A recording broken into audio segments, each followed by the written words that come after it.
Anita. Okay. Hi, Emerald. Hi.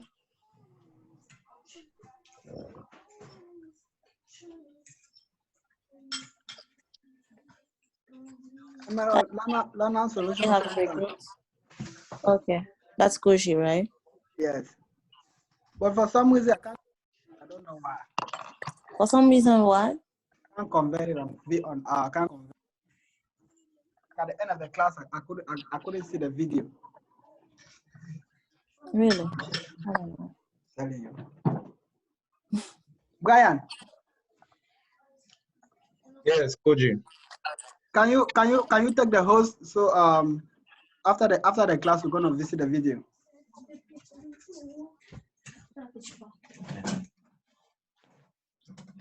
Guys, give me a second.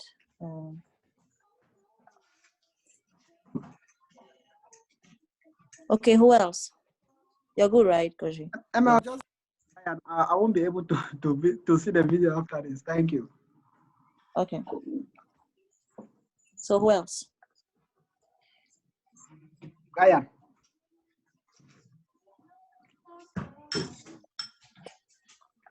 Brian? I don't. Okay, Brian. Yeah.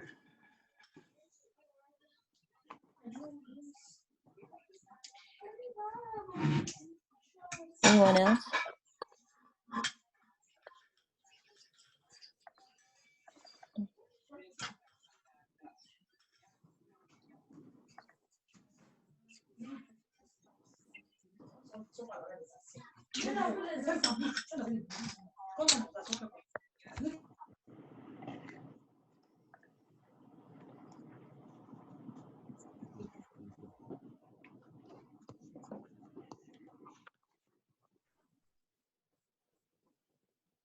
I think that by now everybody should have their canvas, right?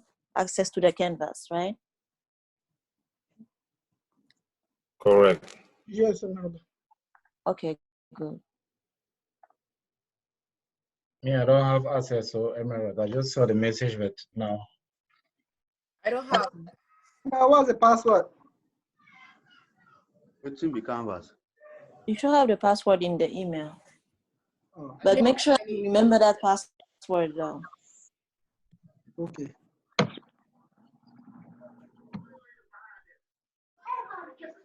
I didn't receive any email. Check your spams.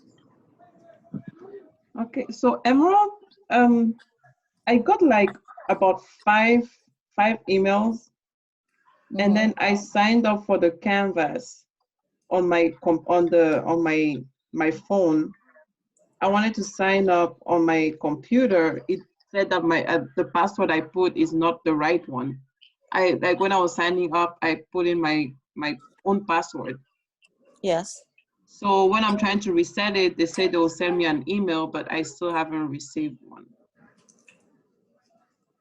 Well, that's exactly why I was saying that it can take a while. Some of my classmates, it took them like 2-3 weeks to get a new password. Emerald. Yeah. Like when they said welcome to About, like when you try to register, like they said, I have a Canvas account, create my account. Do I have to create an account? Do you have a Canvas account with Brontech already? No. Create an account, man. Okay. You need to create an account. Okay.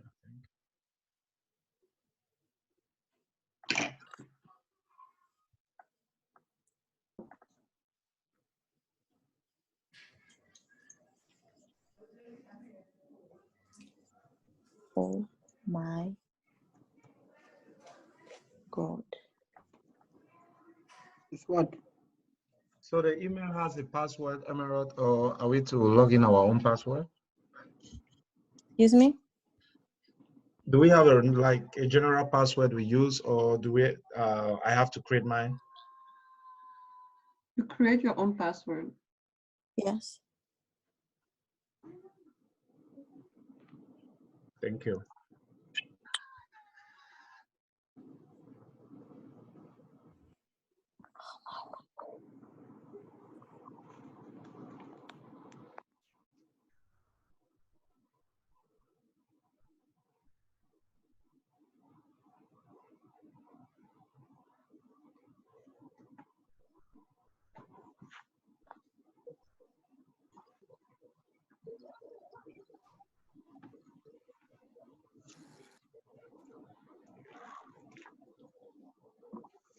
There you go.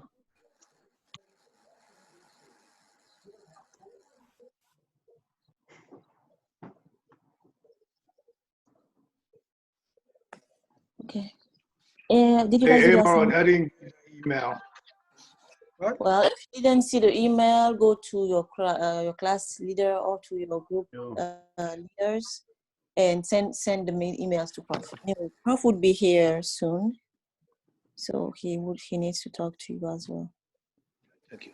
So how you guys are doing?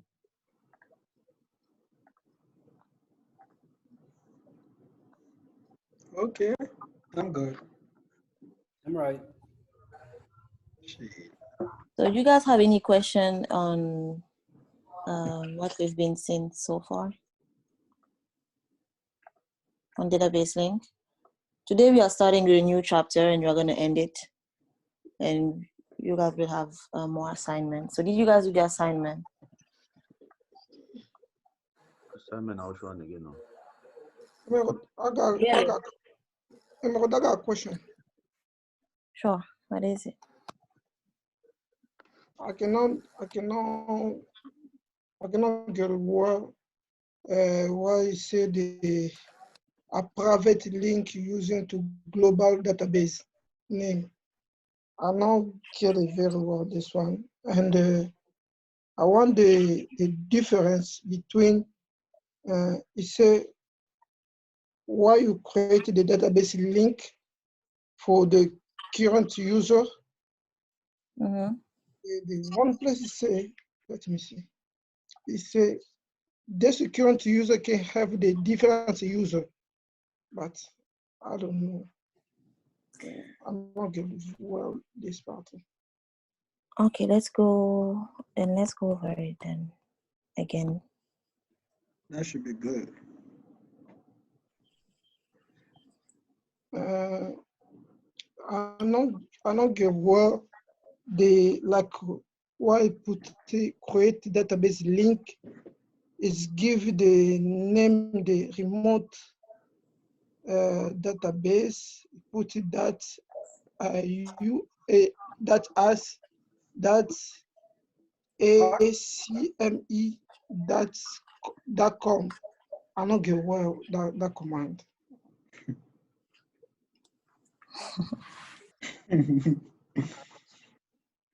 What command?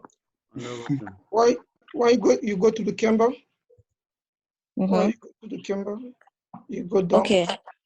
Okay, let me connect to my screen. I'm sorry, guys. I'm gonna share my screen now. I've been working. Okay, but I'm done. So let me share my screen so that we can go over it.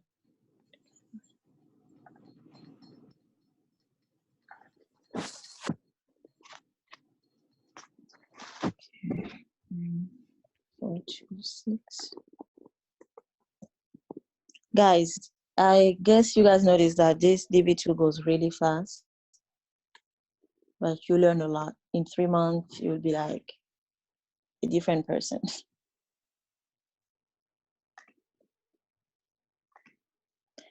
Okay, so I'm going to share my screen.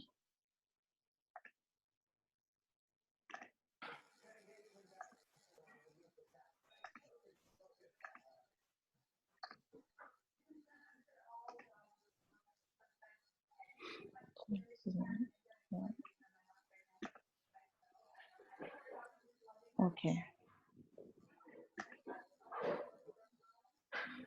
So, database links.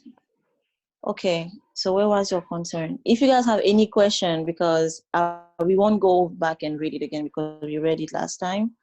Okay. So if you guys read it, you can ask questions. If you didn't read it, it's on you, right? Okay. Go just down a little bit.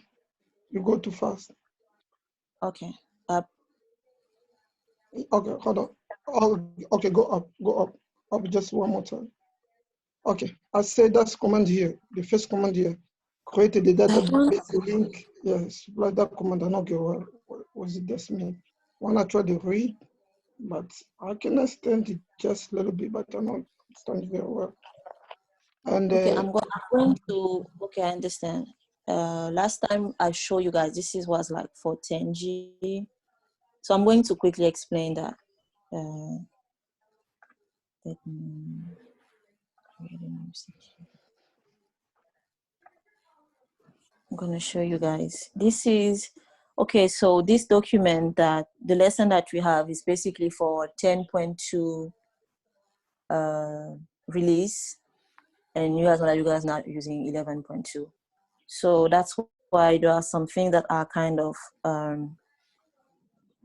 old, kind of, right? So what you have here, it's basically for like from 7i, 8i, 9i, 10G.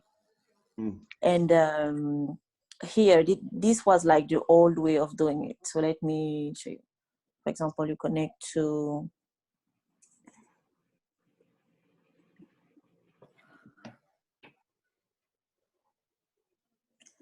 I think I showed you guys that last time. What's the name of it?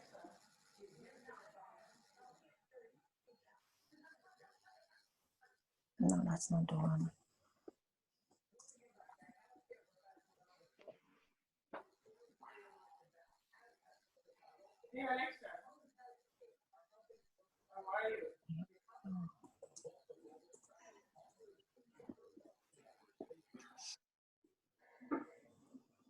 Okay.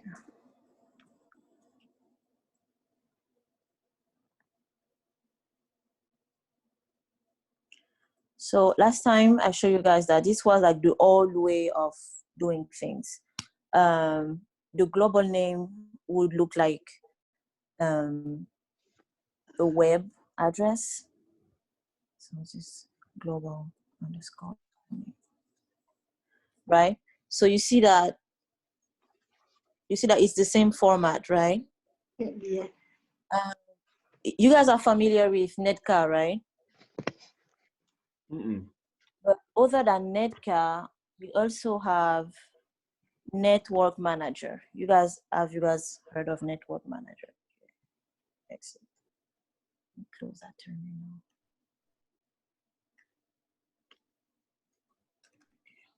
And a new one. Other than Netcar, you have Network Manager, you have Oracle Name Services. There are different ways for you to connect to, okay, connect to Oracle. I'm just trying to give you an idea, but that the focus. Okay, it's not the right password. My bad.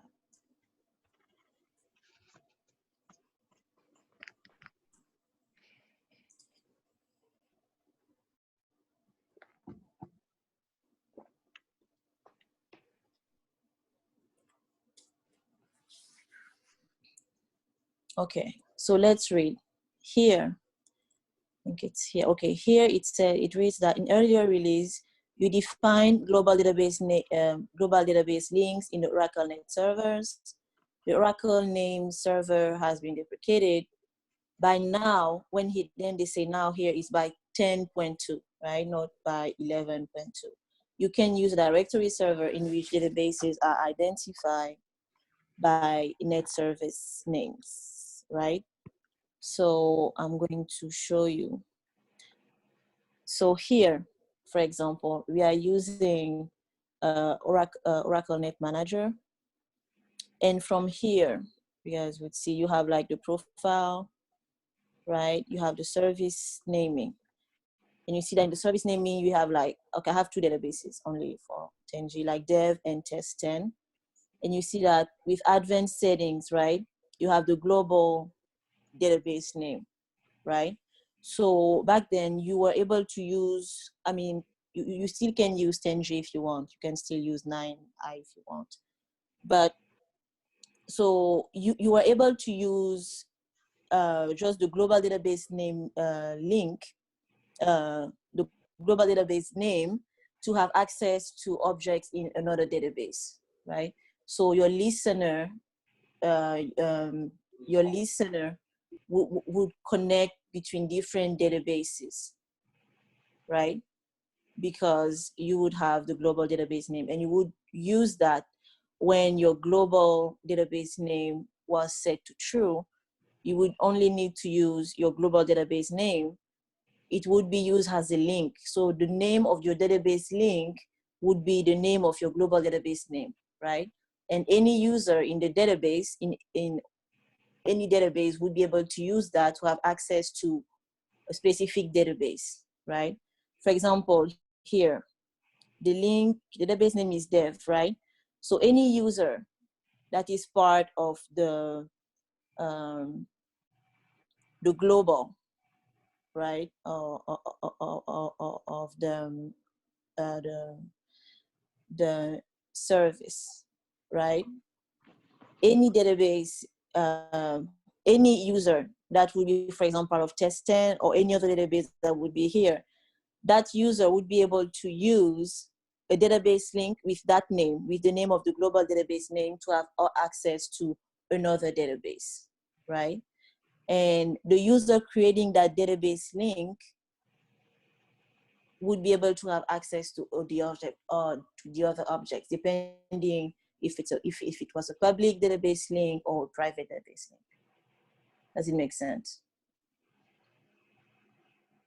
I know it seemed confused. It might be a little bit confusing, but you can do your own research on it. But this is just one way of doing things. But now we don't need to use that. We can just use service names, and then we're good. Okay, thank you. Are we good? Yeah.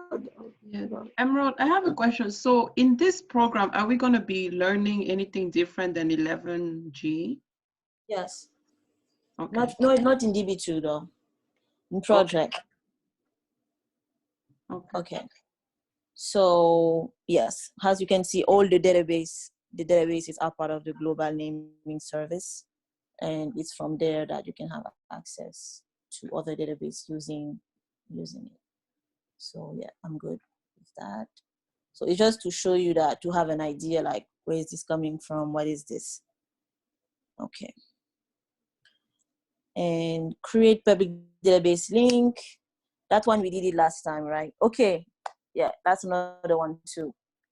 Current underscore user. It's basically the same. For current underscore user, you need to specify I closed it. You need to specify the user in your database, in the global service name, right? In the global naming service, you specify a user, and so that every time you would create a database link and you would just connect to current underscore user, if that user is was specified in the global naming service, right, in the Oracle names, then you would be able to directly have access to that user on another database, as long as both user, the one creating the database link and the one that has access to the database, and the one that is getting where you get the information from, as long as both are part of the global naming service, it will go through. But if it's any other user that is not part of the global naming service, then it wouldn't go through, basically. So this is it, and that one is just the same thing that we've been doing. Create a database link, connect to Gene Identify by that's what we've been doing. So you guys can read on that if you're interested, and yeah, just for your own, and you could practice that when you have 10G. Okay, creating global database link, we just talked about it. There's something else that I wanted to show you guys that I forgot yesterday. Last time you were in such a rush to leave. Oh yeah, I remember. Spool. Forgot to show you guys how to spool.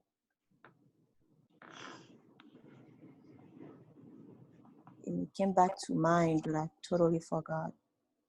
Okay, I need one of you guys, your student number. Hello. 174. 174. Okay. Yeah. Perfect.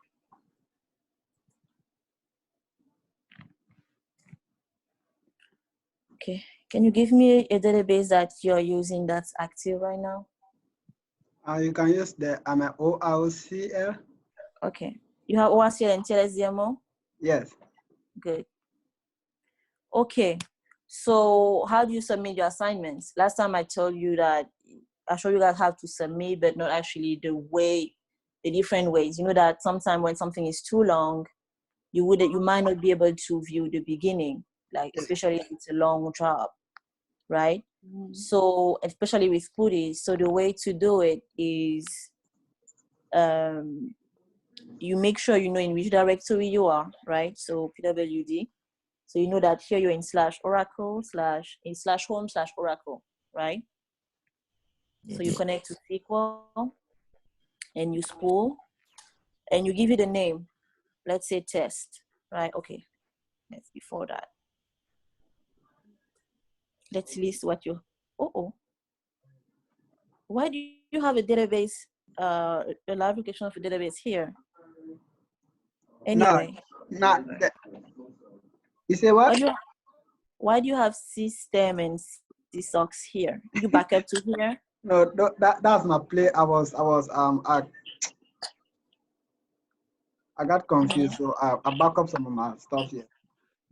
Okay, I'm just worried about space. Oh. Okay, that's good. I mean, whatever.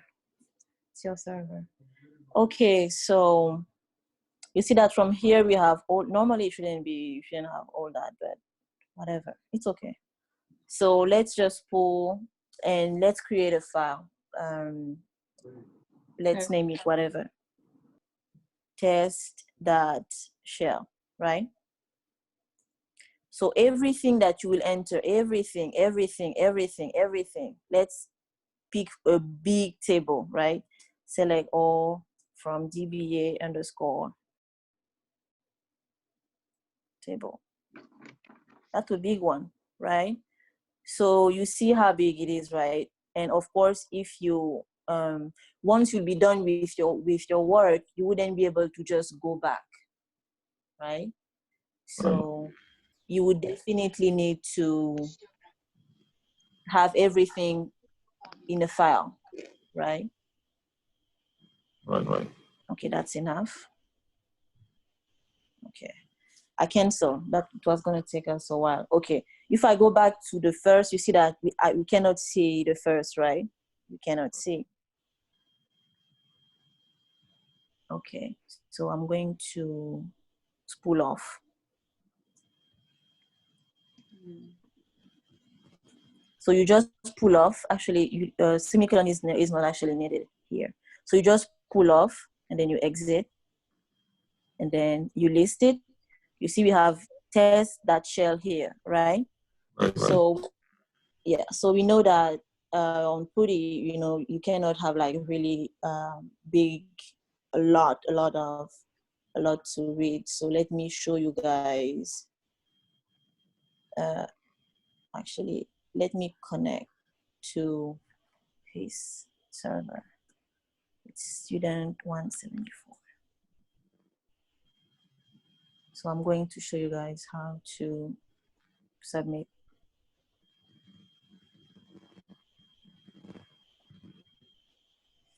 Okay, so we know that the file is in /oracle/home/oracle. So it's right here. So you just scroll down and there it is. It's right here, right? You can open it.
It's open. Okay, it's open, right? Okay, you guys remember that right after putting spool and creating the file, I put some gibberish here, right? So we still have the gibberish here, and then we have everything all the way until the end. So that, and all the way until spool off. So everything that you will write should be here, right? When you submit your assignment, you should have everything. So there is no excuse that, oh, I didn't Puri did this, I didn't have access to it anymore. No, you should have, I should be able to see everything that you're doing. And yes, and also, yes, okay, there is one disadvantage with Spool is that you cannot use Spool outside of the operating system. I'm sorry, outside of SQL. So if you connect to the operating system, it wouldn't work. So usually you don't have to do a lot of stuff in the operating system anyway. So it shouldn't take long. You can just copy your screen. If you can manipulate the operating system from SQL if you're comfortable with it. If you're not comfortable with it, then just exit and then just copy that part and then continue, spool again another text file.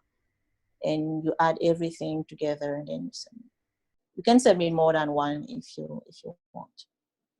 That's fine too. Okay, so are we good with that? Yes. Okay. So now you guys know how to spool.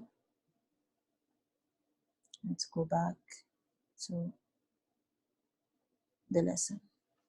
Okay, do you guys have any question on database links? Emil, I have a question. Sure. Yeah, I was able to create a database link, but I was unable to access all the tables in the other database. Maybe I used the wrong secret or what? You were unable to do what? I was unable to view all the tables in the other database, like Scott table. I was able to only view HR schema, HR table, but the other Scott table, I was unable to view it. Why? Were you supposed to create another user in that database? Was that the way to do it? No, you didn't have to do that. I showed you last time how to do it.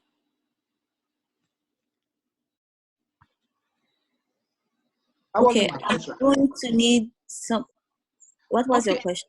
I had, so on the second assignment that you gave us, I remember you saying that we cannot do DDLs on the thing, but then yes. question 3 is asking us to create a column. Is yes. that not a DDL? It is. You cannot perform a DDL, but there is a way around it.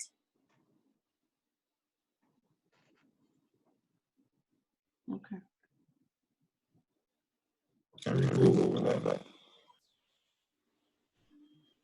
Right, there's a way around it. So you guys know that Google has to be your best friend. I told you guys that last time. And it's not just for DB2, for project, for everything, even for like our teacher right now, Gaetan, he told us that he's still Googling stuff and he's been working for years. So yeah, doing some research every day, it's always good. You learn it, I learn every day, every single day I'm learning new stuff. So if you did the research, you would have known how to do it, right? So, but I didn't even know. I knew that you couldn't do it, but I looked for it and I found it. So We should go look. are we good with, no, it's okay, we'll do it because you guys have a lot more to do. Like you guys have the assignment 2 to do. So I'll just show you guys how to do it and then we move on. So on the first assignment that you also gave, there's a part that says that you have to make sure that the rows are come up to 107. Yes. And I don't think it's a mistake. It's a mistake. It should It's be not HR that region, it should be HR yeah, that it should be employees. employees. Okay. Yes. So I'm going to need someone who did the assignment to share the screen and do it, and we'll do it together. Someone who did the assignment. If you didn't do it, don't even volunteer. Okay? I did it. We did in group. Okay, you did it? Okay. We did in group. We did together in our group yesterday. Sakisa, we didn't finish, please. Okay. Okay, I need someone who did it and then except for question 3. I will do question 3 myself. But for everything else, for the assignment from class, that one, and Who is that? hey, Lord, have mercy. Uh-oh. Who's that? Patrick, your mic is acting up again. We can't hear you. It's scary. Okay. Okay, I did it. Okay, so we'll start with that one because it's easier. So who wants to do it? Please make sure you do it if you did it. If you didn't do it, or if you didn't, at least if you tried to do it, you can do it. If you didn't even try, no. I didn't did it. I did it, but I'm not sure if I can. Come on, Anita. I'm sure you can. I don't know if I can share my screen while I'm recording though. Ah, okay. Of course you can. Yeah, I think you can. Okay. I think I'm recording. Yeah, you have someone has to stop sharing then. Okay. Oh jeez. Does this work?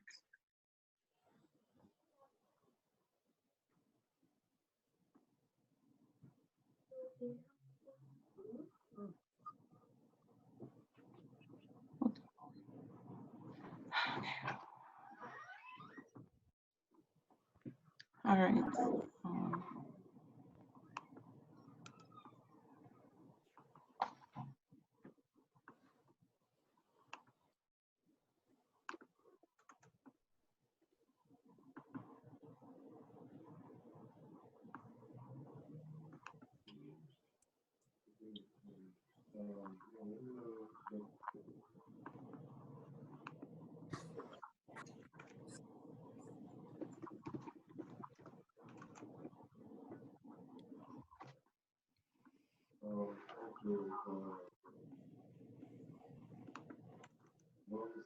Emerald, can you hear me now? Yes. Okay, I have a question after she finished on that reading. Okay, on the okay, good. Database link. Okay, good. Okay, so question 1 is. You already have TLS and NYC, right? Yes, I already have those. So in this case, what did I do? I created a user. What I did, I created a user in ORCL, and then another user in TLS DMO. Okay. Yes. Oh, Anita, your screen is very small. Could you zoom it? Sure. How is it small? You mean like yeah, the characters. Okay. Change settings. I'm not sure how to do this. So Appearance. Appearance. And then Yeah, you change it where you have change. Yes. Make it bigger. Even 14.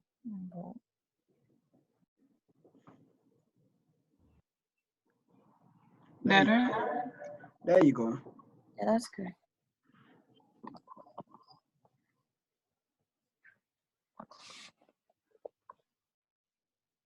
Okay.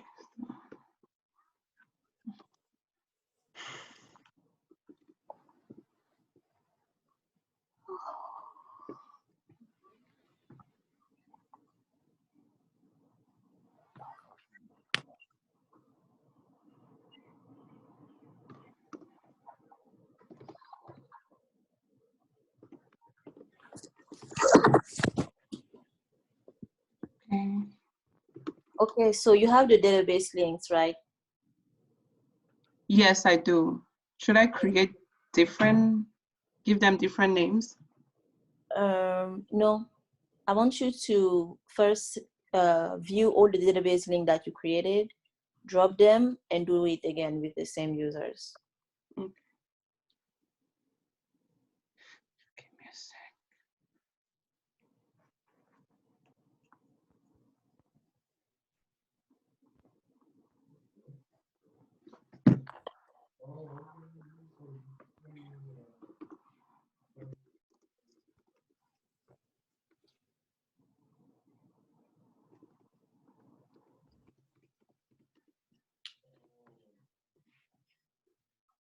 That's good. Mhm.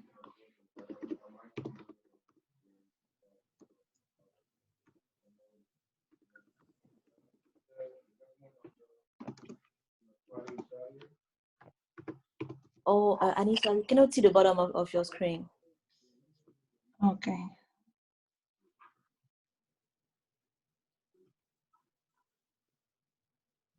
Hey,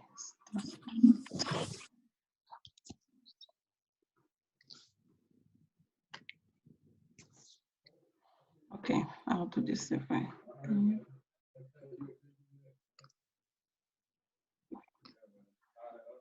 Is that better?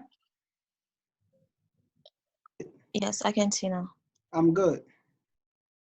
Okay.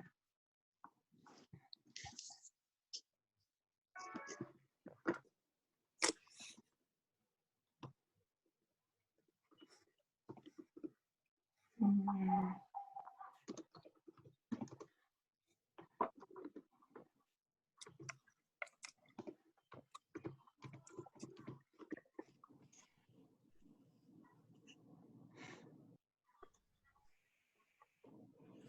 Does it say no row selected? Yeah. Are you in the right database? I mean, Are you in TLS? No, you should be in TLS demo. okay.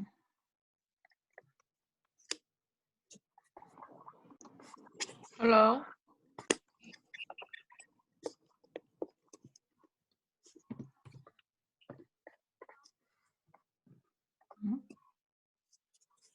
Typo.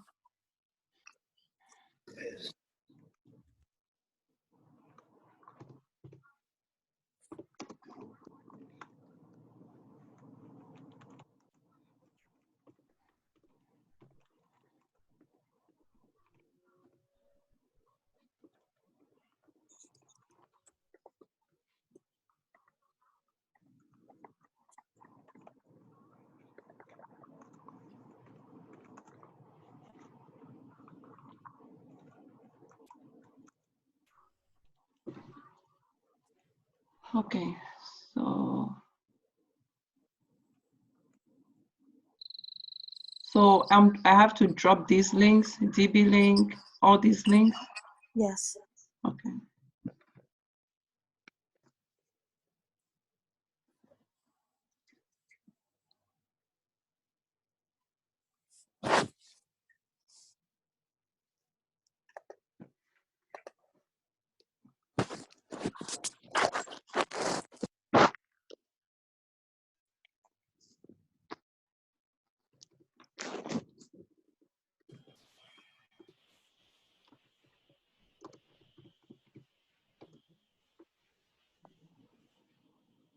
Hello?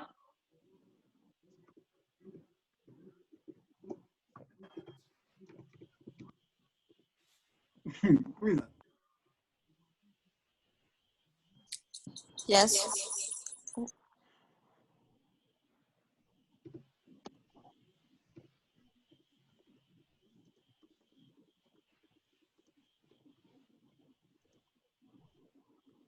Hello? Link. Anita, link. Oopsie.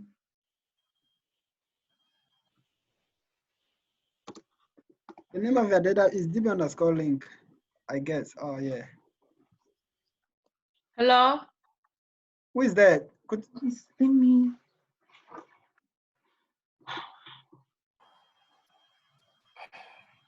It's not public, it's private. Maybe you need Hello? to log as a user who created that. It's private. Really, I have to drop it as a user? I'm not sure. Anita? Yeah. Anita, Yes. the problem here is that it's not, is it public or private? That's the question. It's private. Check. It's DB underscore link. Check if it's private.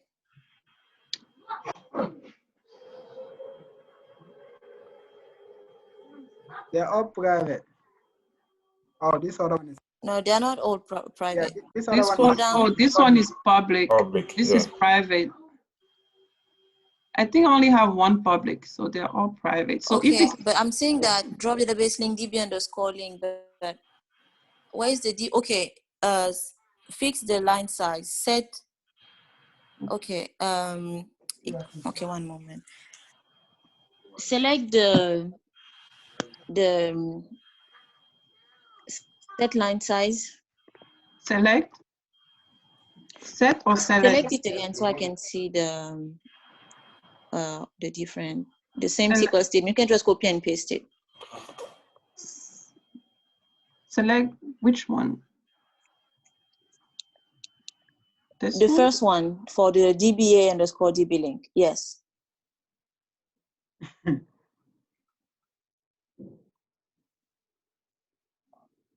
Okay. Set line size. Line size 80. No. That's just it? 80. Okay. Yes. Just that? No comma. Yes. Set page size 80.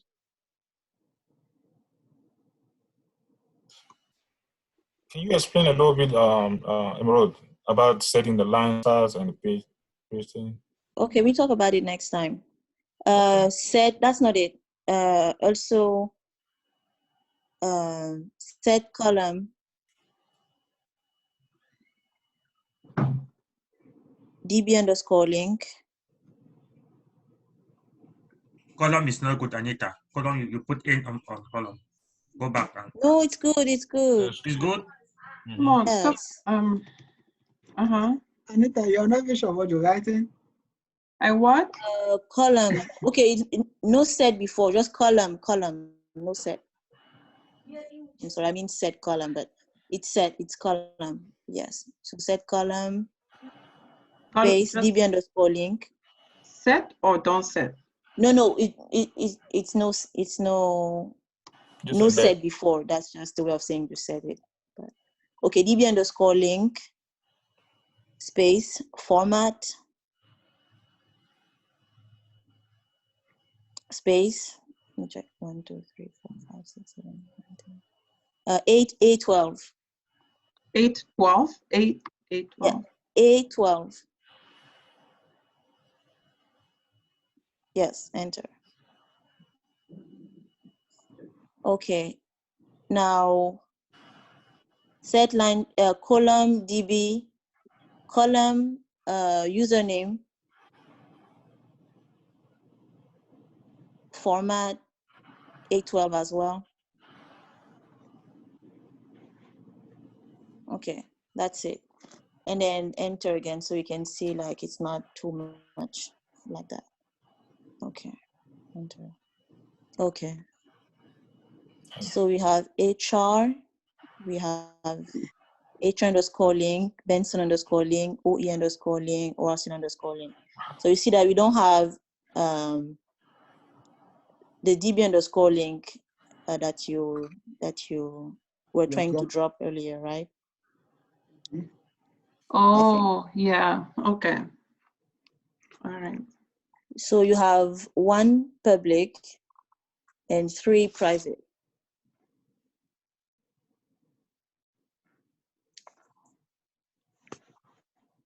Okay, so drop them all? Yes. Okay.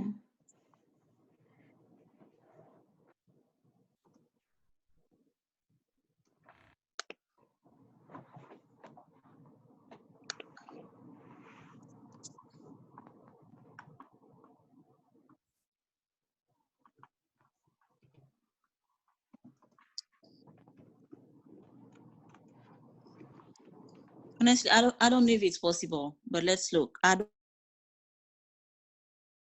know if it's possible. I never tried it, but it's possible. Okay.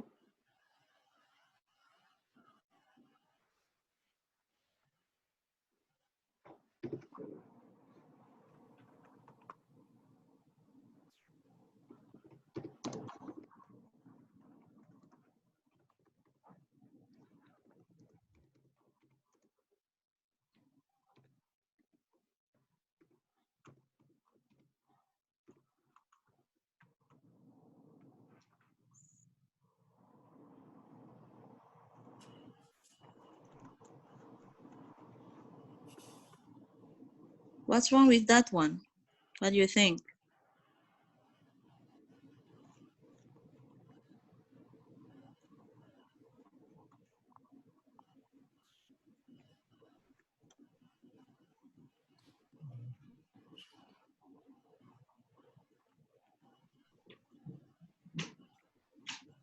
So global?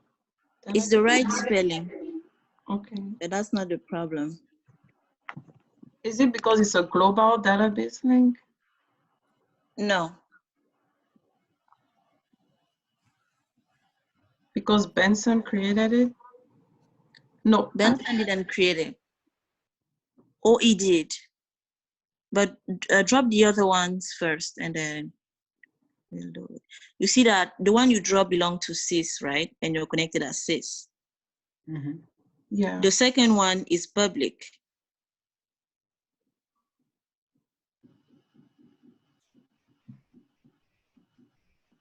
Okay, so this means I won't be able to drop this one either.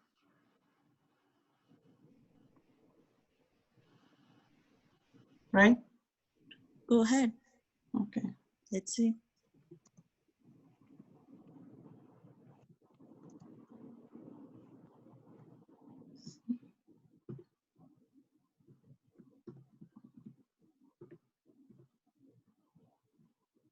Okay, so yeah, I'll have to log in as these users to drop them. Yes, but okay. I can drop this one. But you can drop Benson_link. Yeah.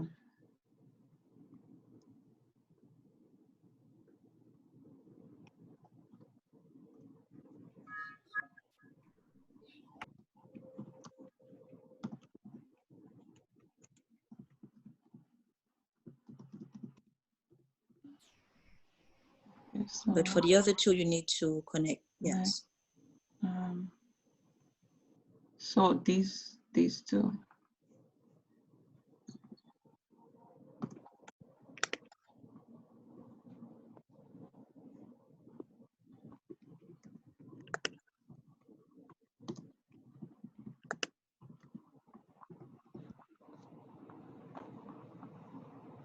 Okay, database link. Benson.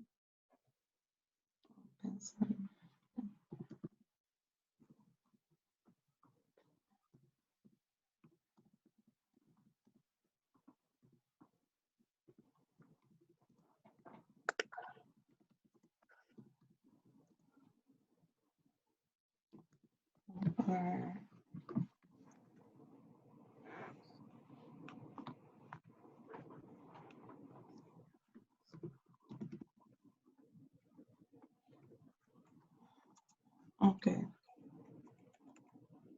All right, so we are in. So the way I did it is I created a user in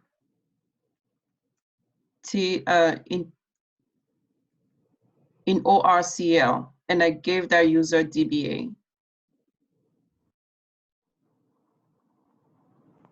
Is that okay? Were you asked to give that user DBA privileges? No. But then my user had to be able to,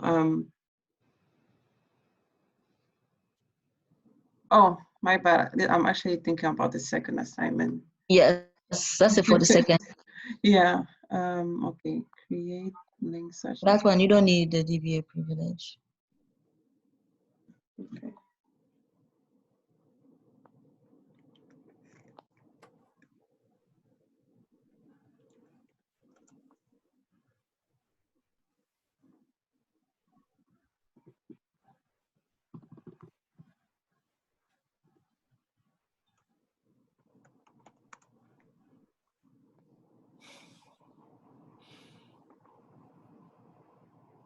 So create a database link such that I'm able to log into TLS demo. So you want to do it from TLS demo yeah. to have access to ORCL. I can do it as SIS, right? I don't have to create a user. First thing you want to do is to make sure that HR schema, you know the password and that it's unlocked. It is. I know that you did, but those are the Okay. steps for the people. Okay. So you want to make sure that HR is unlocked and that you know the HR's password.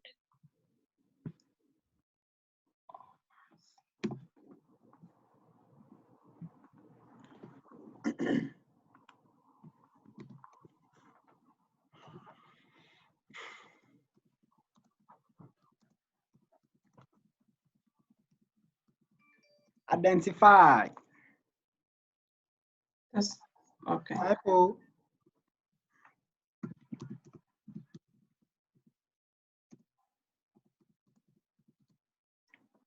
Account unlock. Account. Count. Account. Thank you. Mhm. Forgot to see. It should be double C. Mhm. You're asking? No, I'm telling her.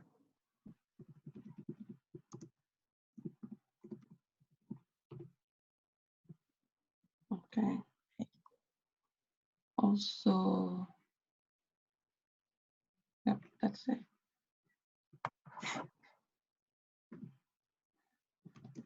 Check the connection between both if the listener is listening to both databases.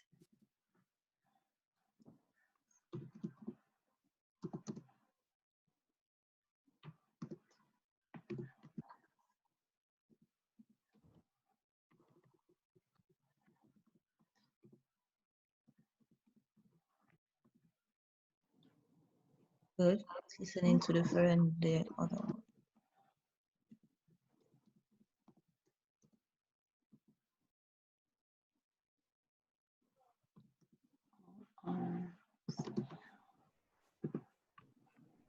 Okay. 0 second.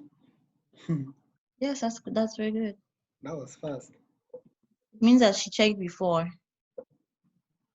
right? Actually, no. Usually for the first time, it takes a while, maybe. Yeah. Second.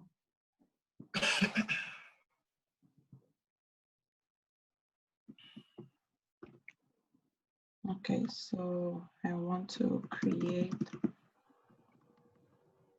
the capital. And I have to keep switching. Create database.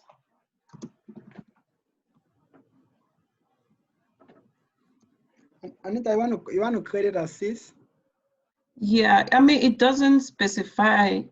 Okay. Doesn't say I have to create as anyone else. Okay. Yeah, it doesn't specify.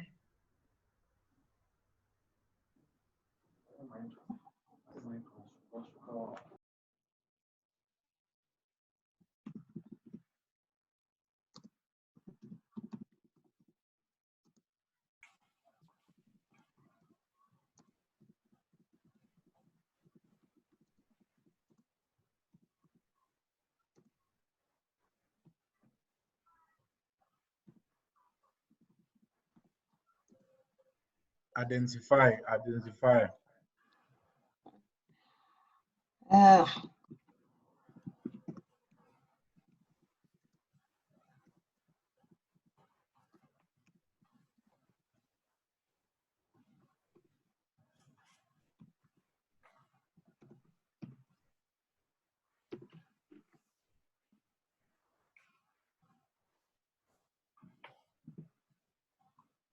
Okay.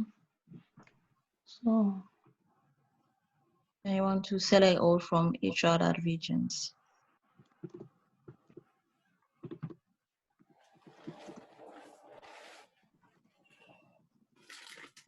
Okay, Emerald, What? I have a question here now. Mm-hmm. 1 moment. She's almost done.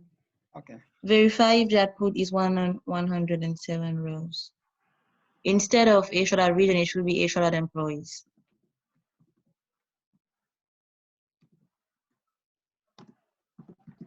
Oh, I forgot to put at from Oh. where that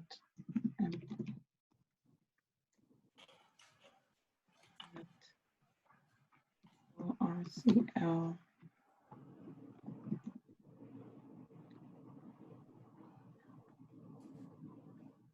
All right.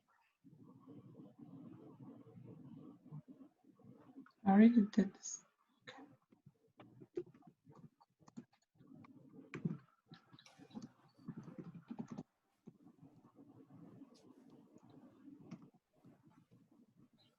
Assignment 1.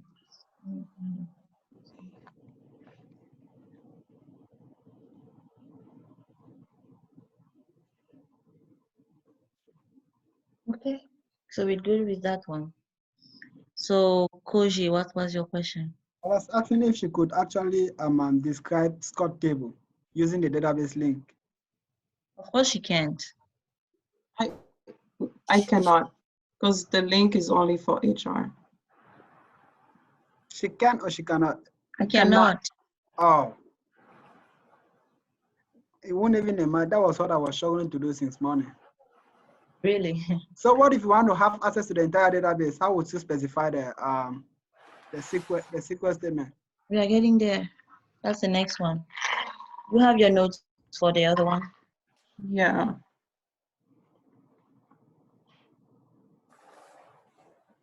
This one, right?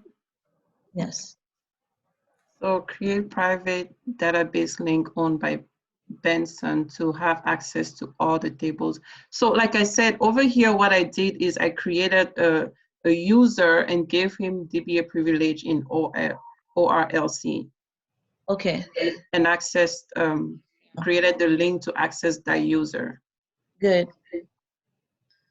So you got your answer right, Koshi. Like you just need to have access to the user. The user didn't need to have DBA privilege. The user could just have select, update, insert, delete any table. Oh, on any table. Yes. Please, I didn't get it. Come again 1 second. I say that the user didn't have to have DBA privilege. But again, principle of this privilege. But since it wasn't specified, you could just have granted one user select, update, insert on any table, right?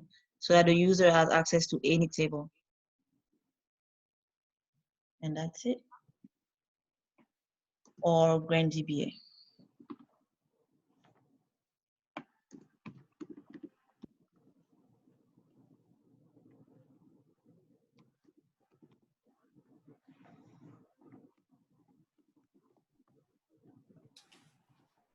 And also what I did, so I also just unlocked OE and Scott schema and HR schemas.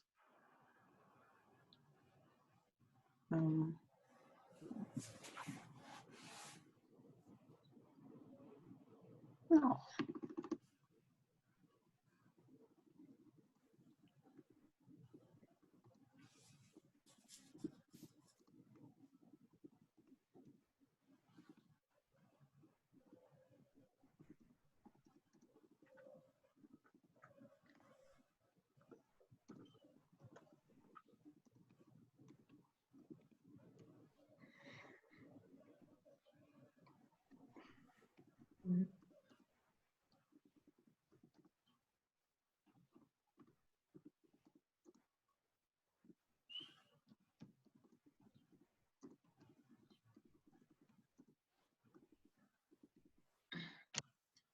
Excuse me, please, I have a question. No. It's the privilege is select any table.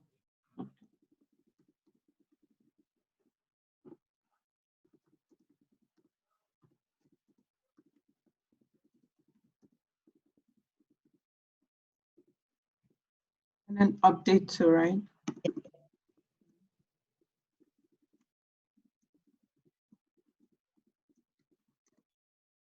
Okay, so Emerald, I have another question here. Not on any, just any.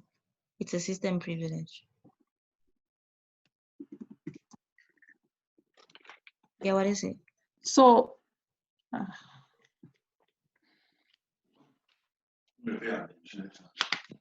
I think it's on, right? To Candy, you forgot to Granny too. Oopsie.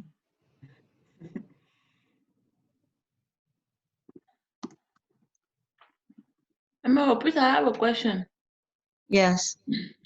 The database link that we're about to create now, are we creating it in ORCTL? Also, grand insert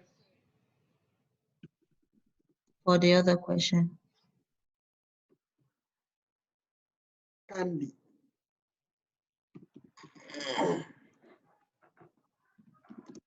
On any table, right? On any.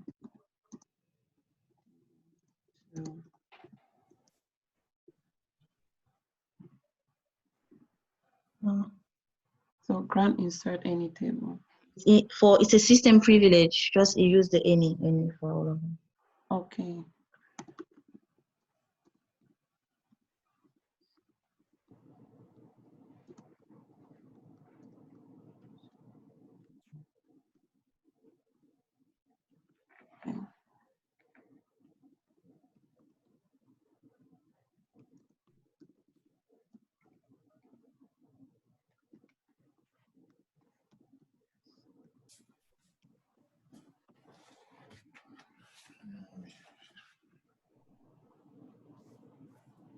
All right, so create private database. Well, I have to create a user.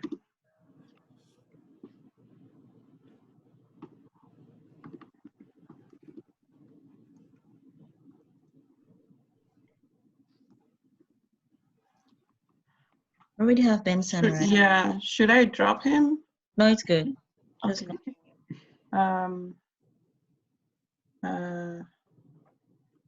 Now you want to create a database link. oh, okay.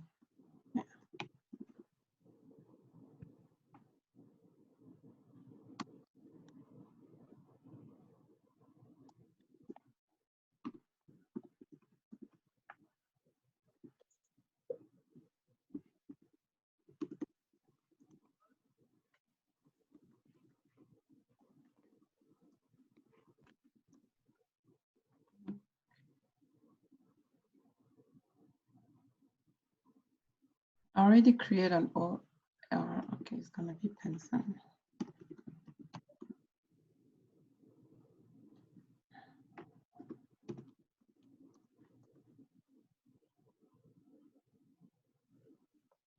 Create database link, Benson underscore link. Yeah, give me a sec. Okay. Is he using? Yeah, connect. Yeah, connect to Candy. Oh, connect to the user. Yeah. Ah, let's see.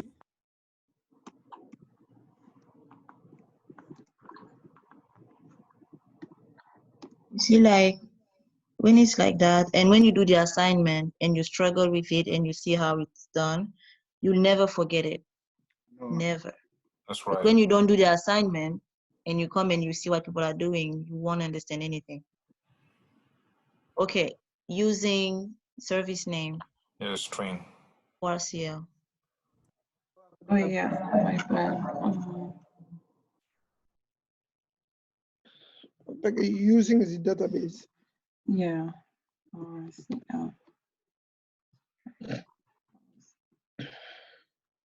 Okay, so You want to select from HR, from Scott. okay.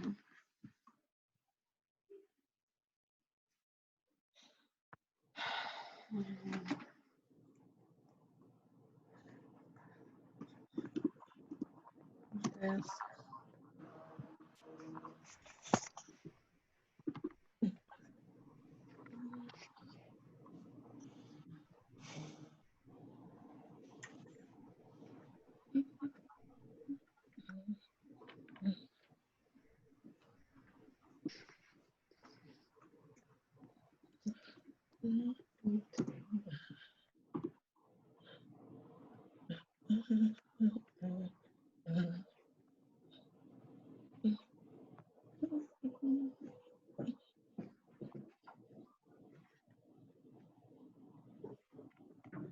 Oh, I didn't. I have to grant connect and resource, right? Oh, you didn't? Candy. No, I did not. Yeah, Candy has needs to have create session.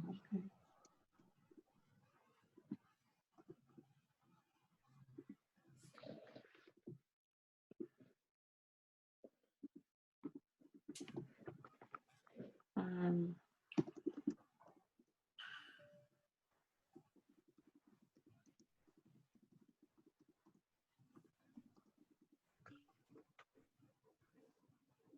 Anita, yeah. before you create a link with that user, did you grant him DBA? No. No, it doesn't have to be DBA. Because like the questions are asking me, I need to be able to like insert on the to view any column and to insert. So I can just grant insert on any table. And so in other words, it's gonna give me Benson, that's what it does, right? To give Benson the privilege to insert on any table. Right. Remember the system of least privilege. Yeah. So Emerald, let me ask you. Why are you So if if Mary, what's up?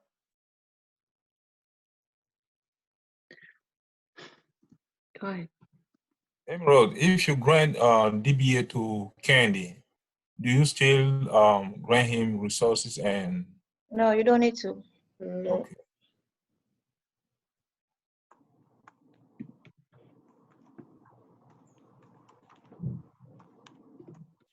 All right, so what I was trying to do.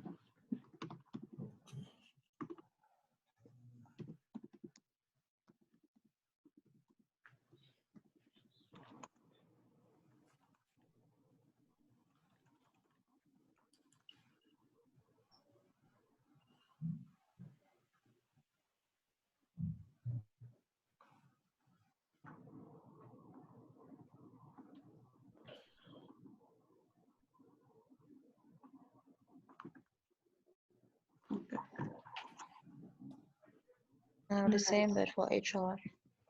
Okay. Select.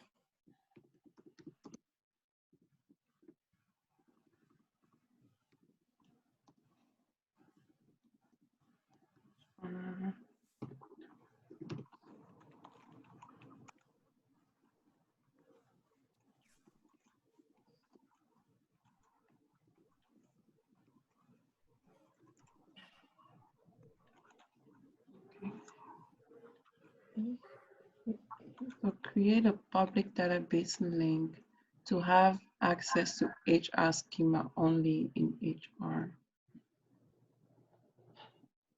Okay. So create.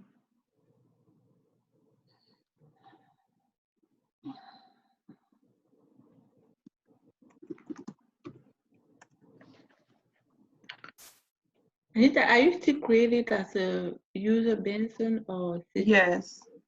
Should I not be as? It's not specified. Okay, so. And it's public, so whoever creates it, it doesn't matter, it's public. Okay.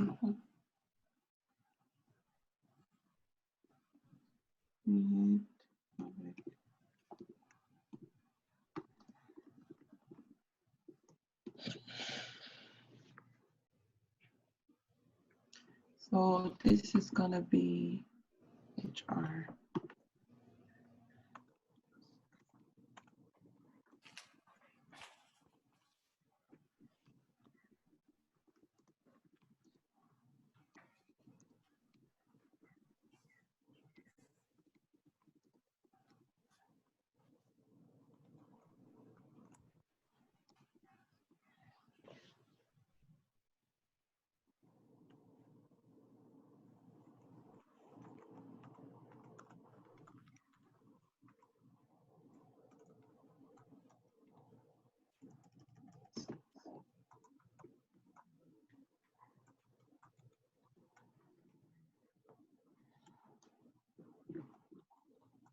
Okay, so I didn't grant him the create public. To create. Yeah. Okay. You can go create this public to maybe to the system. Back as system. Grant. Yeah, or I'll have to grant him. Create public, or you can just create it as system as well.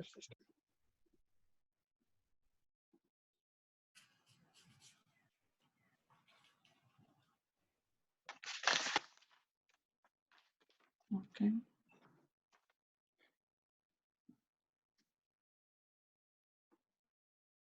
All right, so yeah, so skip question 3, right?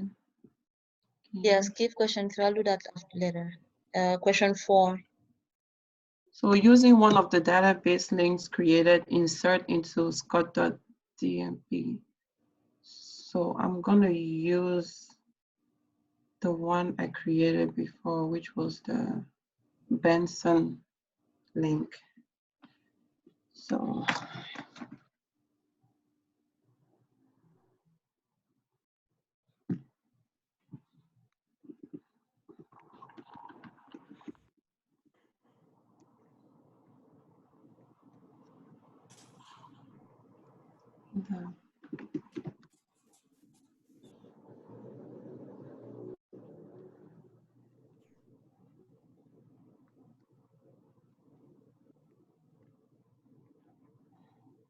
Yeah, you need to connect to the Benson. oh yeah, because it was a private. Thank you. Benson was private.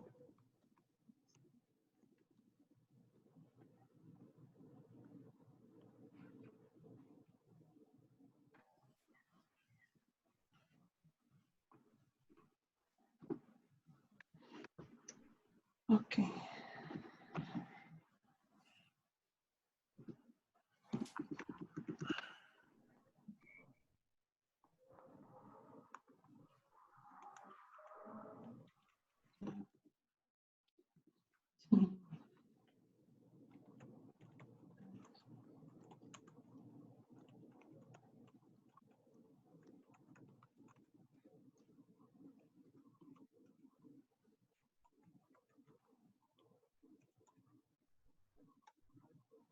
Oh.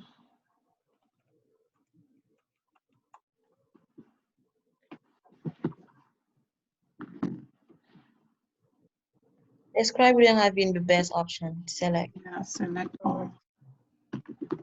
Select all.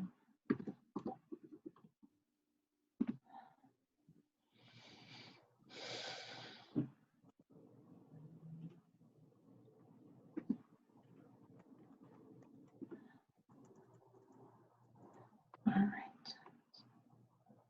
All right. Insert.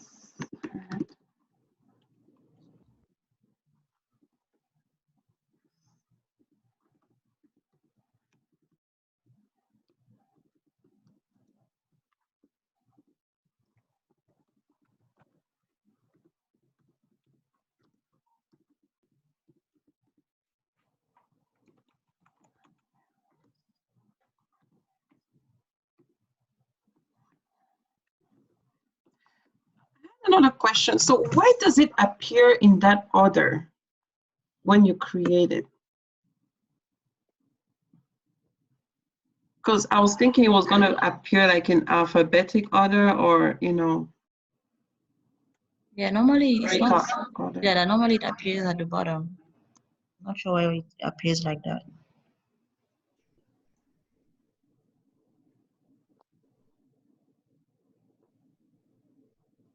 HR.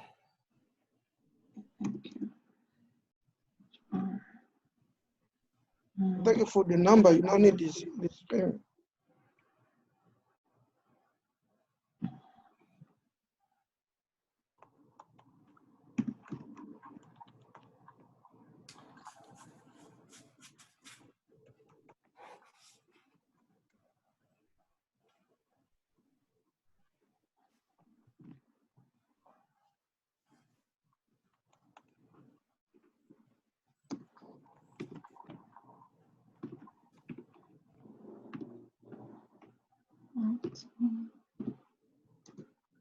All right.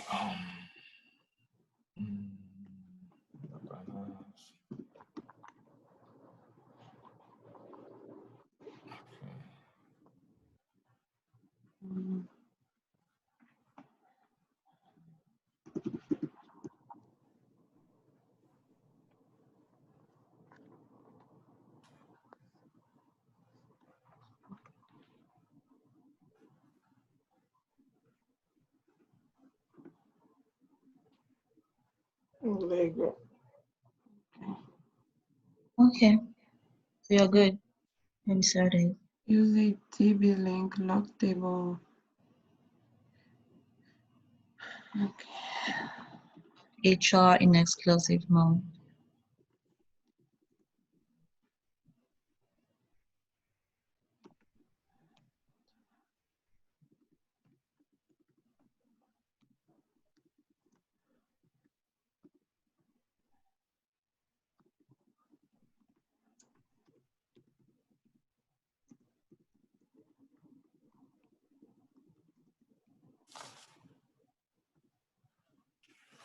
I think you have to connect to the like system, or you give the I thought private I was already connected. Oh, okay. to Benson. Yeah. Ah, okay.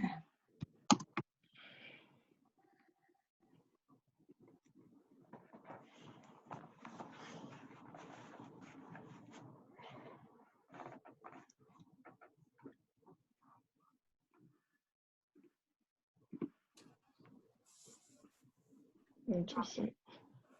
Because it does there's a DB link you use it is a private. It's for the Benson. I think maybe you use it publicly. Oh, yeah, that's right. Yeah. So I guess I can use the other one, the other link I created. And you have OEA. Yeah. All right. You How you can doing? use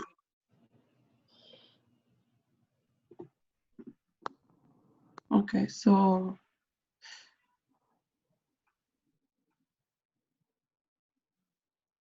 Are you sure the name of the link is Benson underscore link? Yes, you have create any table. but it was a private Was public, Anita. You this create one. Private This, is the second one. Second, we should use the second link. yeah, the second link.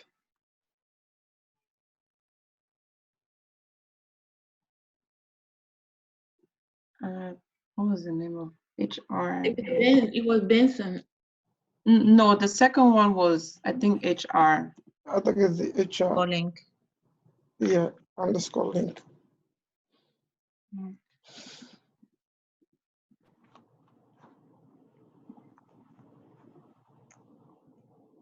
Okay.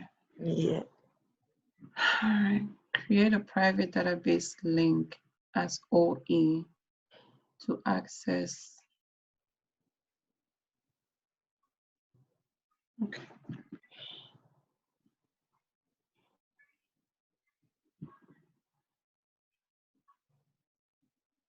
Okay. Table launched. Okay. Good. Question 6. Okay, Create I got it. Create. Oh my gosh. Create a private database link. Is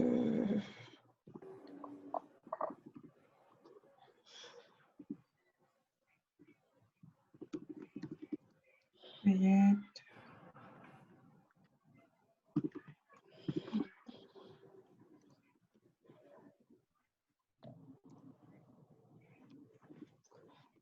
Anita, Yeah. why you not try to connect to the Yeah. Yeah, you want to connect as OE, right? To do that. That's the only way to do it.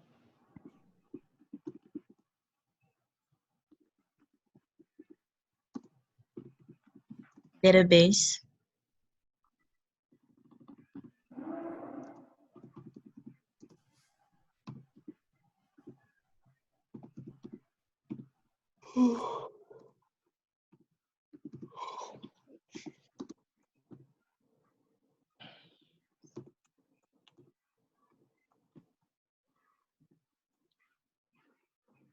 Database link created. Okay, so using database link created. Oh, add a new promotion to the promotions table. All right, so select all. Table. Yeah. Thank you, Anita. You need, Sorry. you need to select. Select all from promotions. Promotions at OE. I think, Anita, you don't have to put your OE before the promotion. I don't think so. No, it still works this way because you're No, only she's connected as the user. schema. So Okay, okay. Oh, okay. I see you have 2 promotions, right? You want to add one more. One more. okay. Black Friday. Yeah.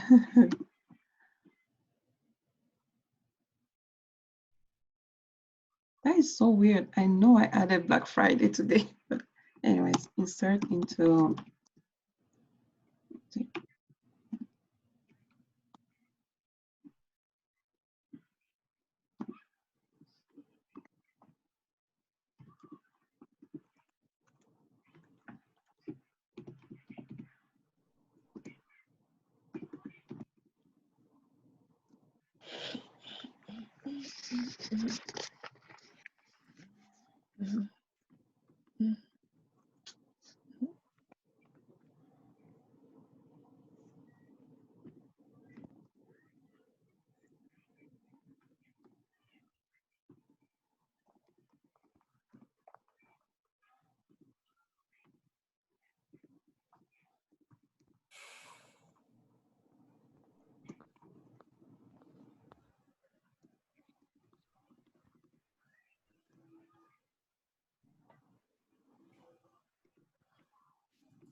Good.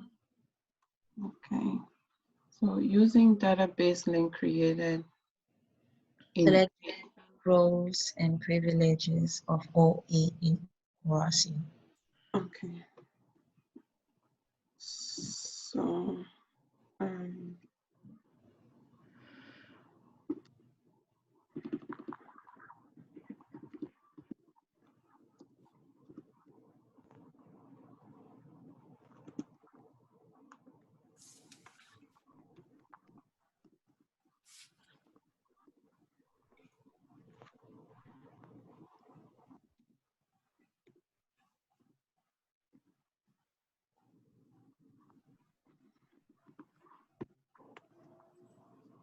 while doing this question, I had I had a question. What do you mean by distinct role? Yes, exactly. Distinct. Why not? What is that? What's so different about distinct roles? Like what does it mean? Distinct. Yes, when you use distinct, it will give you only one value instead of repeated values. For example, if you grant DBA to a user, and then you grant resource, and then you grant create table, and then you grant other different things, you'll have different privileges to that user. Or let's say another thing is you can grant a role to a role, right? And then you grant the role that has the role to a specific user, right? So instead of showing just one role, you would have multiple roles appear, right? So instead of having that, by adding distinct, it only shows you one at a time.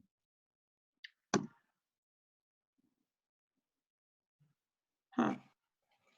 Anyway, we will go through that example.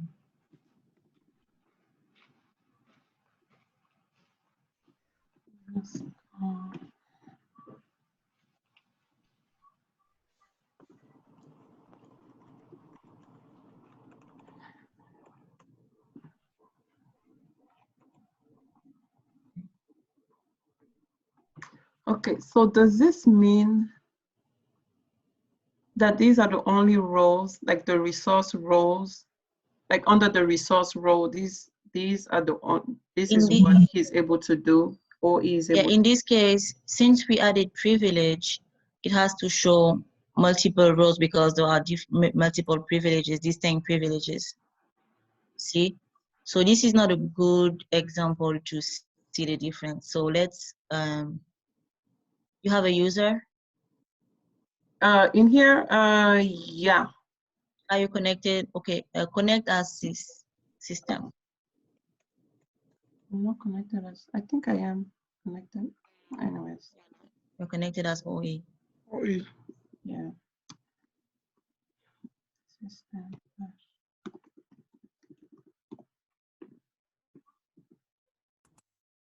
Okay, grant user, grant DBA Benson. To Benson.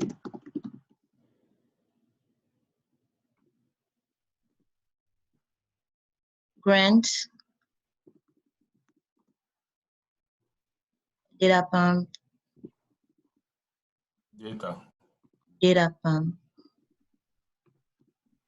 underscore exp underscore full underscore database.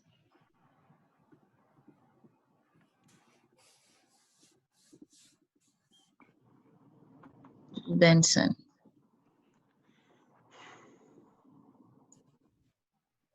Grant resource to Grant Benson if it's not done already.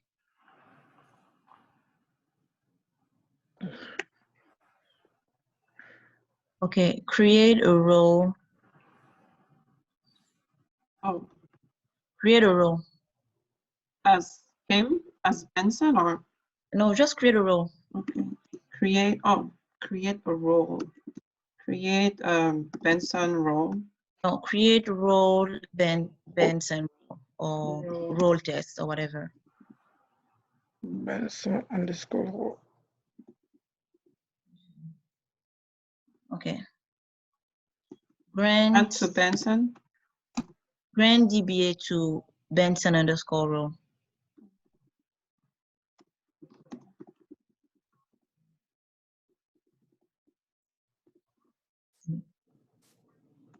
Grant resource to Benson underscore role.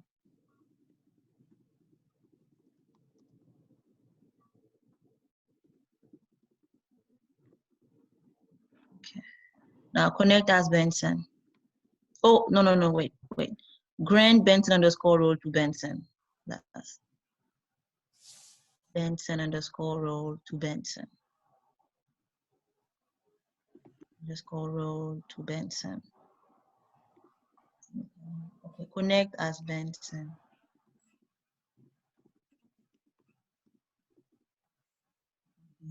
Now select distinct. Select. Yeah. First, just select privilege from role under. Just privilege first. From role underscore sys underscore privs. So that we can see the difference because it's coming in the next lesson. So that's why we take the time to explain this. Okay, enter. Okay, you see how you have 352 rows selected, right? Mm-hmm. Mm-hmm. Now do the same thing, but select distinct row this time.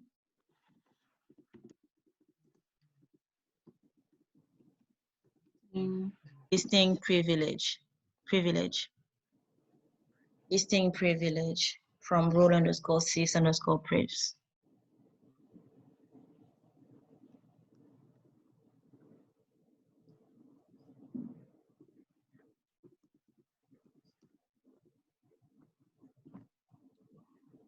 You see, the first one you had 300, and now you have 200. You see? Mm-hmm. You can always go scroll up, back up. And you can do this.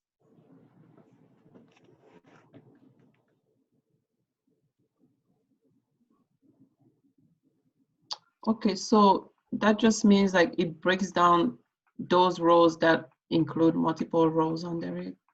No, it means that because of the, for example, the resource role has create table, the connect role has create table, the DBA role has create table, right? Right. So for different roles, you have like at least 3 different privileges. So those privileges would be repeated like 3 times because they don't come from the same role. So instead of having this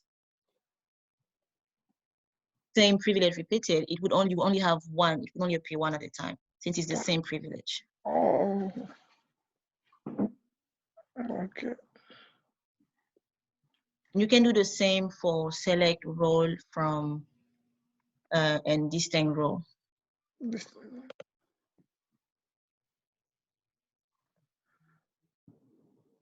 Should I do something? Select? Yes, the same thing but with role instead of privilege. Row from. Yes, role underscore sys underscore privs.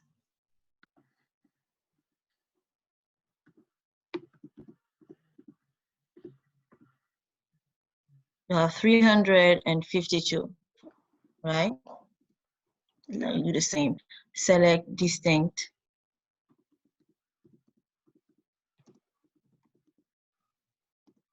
Role from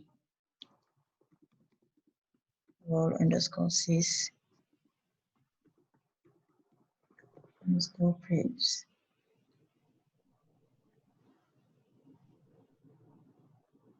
Now you only have 10.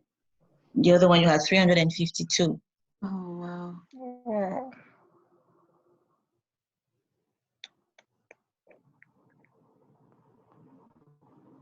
So over here, in this case, this will be the name of the role will be, oh, it doesn't even.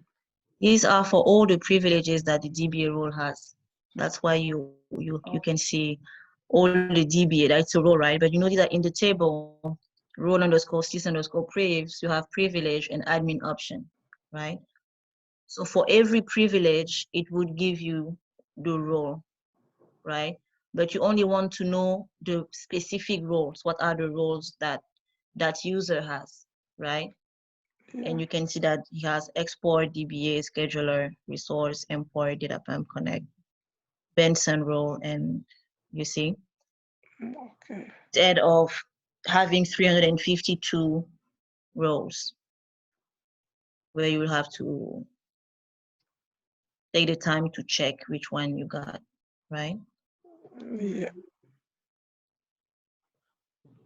Okay. Emerald, I have a weird question. So is it possible to create like a private link and then give access to different, like to specific users? Nope. Nope. No, No. Okay. not that I know.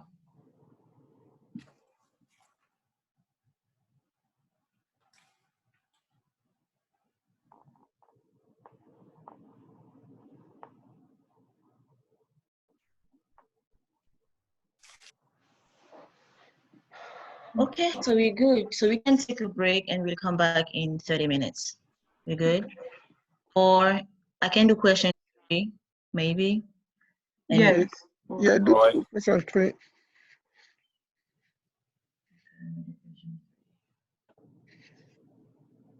Screen. For the last lesson.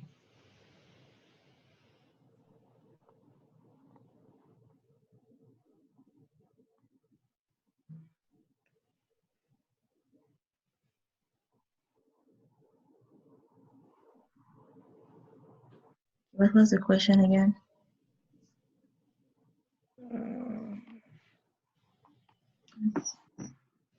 It says using one of the database links created, add a fourth column named COO to Scott.dept. Okay.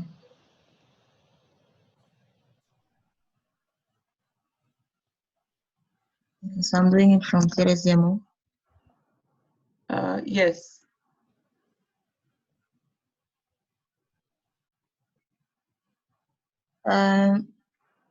Did you do your assignment? I think it's Koji, right? No, I didn't. I've dropped all my database link. Okay. Let's create one then.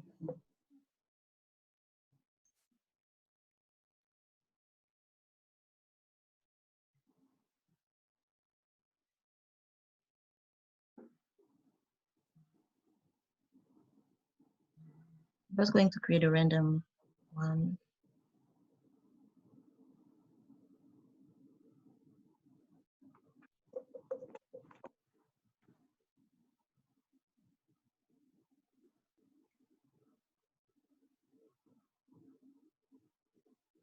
Connect to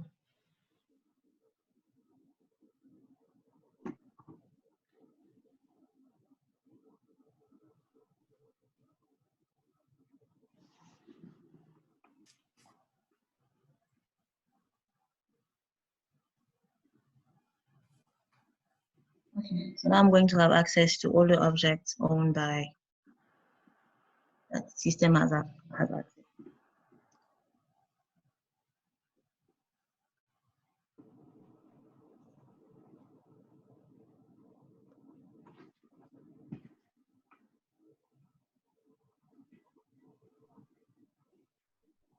Okay, what's the table? It's called the department? Yes. D? Okay. We should have Scott here.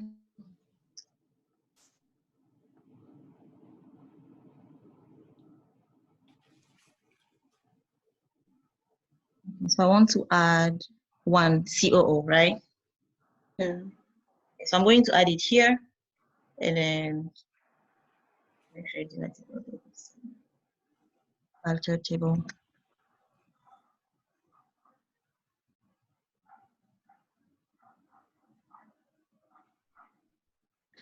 Emerald, is it possible to add multiple rows in a table at the same time? Yes, you can do that. So do you just separate by commas or? Yeah, so we put them between parentheses, adding multiple rows, right? Yeah. Yes. You put it between parentheses and you add. Okay. So that means like at the beginning, there will be two parentheses. Two parentheses? How do you mean? Because you know when you're only- inserting the values.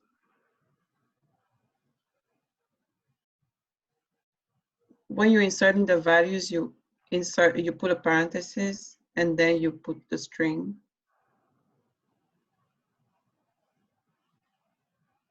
No, you wouldn't have two double parentheses.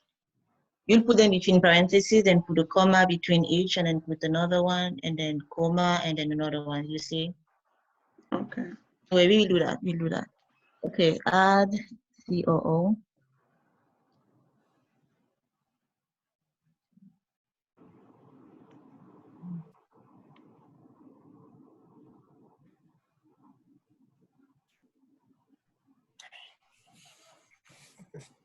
Okay, so we're good. It's the right SQL statement. Now we want to now create a database link.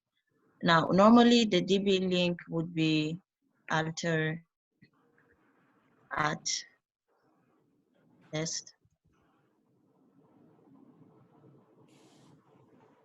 Normally it would be that, right? Mm-hmm. But we cannot because DDL operations are not allowed on a remote database. But it can be done. It can be done by executing a procedure, right? So I'm going to do it.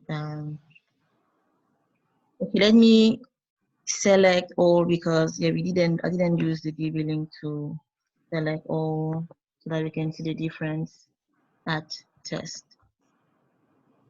Okay, right? So this is what we have before executing the procedure. Now, when we execute a procedure, you know that procedures are database objects, right? There are different objects. DMS underscore utility, execute that DDL, or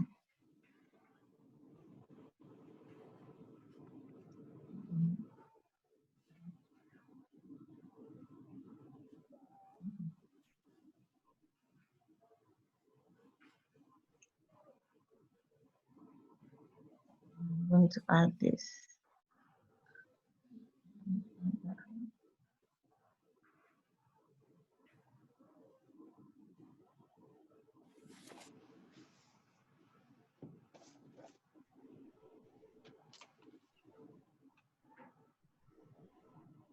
There's a typo somewhere.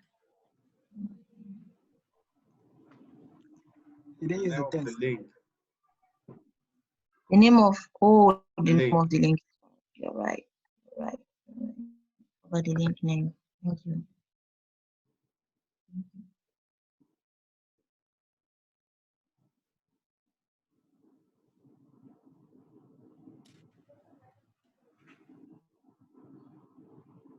Okay, it's done. So now if we check the table, right, we have it. We have COO here. But this is basically how it's done. Like you look for, even me, I didn't know before, but you search, it's not in your notes, but you can search and figure and learn new things, right? So I'm just going to keep bringing things that would challenge you to figure it out if you're to search, because it's very important part of it. So you found it in Google? You do your research. You really need to know how to search things. You might not find it, or you might try something that might fail. But even if something fails, doesn't mean it's impossible. Keep looking for it. Keep searching. Right. Anyway, I will bring more things that are challenging. For example, that thing that when you guys added, it wasn't in logical order. How do you put it in logical order? Stuff like that. That's going to be for the next assignment. Okay, so the last thing, question 7. What's a global database link? What's a public database link? What's a private database link? Anyone?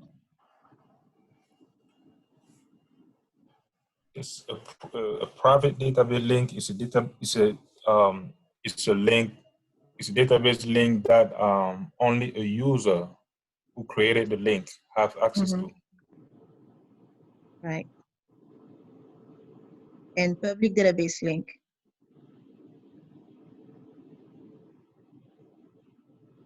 You're right. Only the user which creates it has access to it. Why a public? Okay. Now, what's a public? I think the public database link is the link who the user is create. Any user and the database can use it. Now, the public database, all other users are on the database will be able to use it.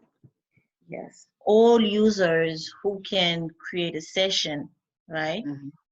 A user who cannot create any session cannot use a database link, right? Yeah. And what's a global database link?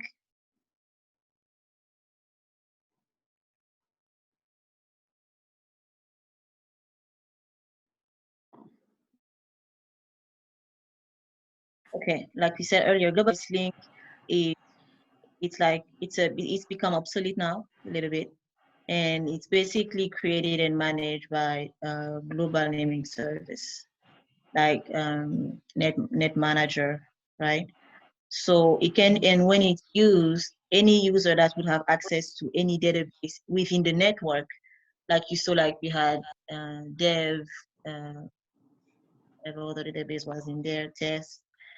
So any user within that network, right, would be able to use the database link to have access to the other database. We good? Yeah. So that's, Can you repeat one more time, please? I say that the global database link, right? It's created and managed by global naming service, such that the one that we use, that we saw, Net Manager or Oracle Names. And it allows any user in any database within that network, right, Yeah. to create a database link to have access to it, to have access to any database within the network.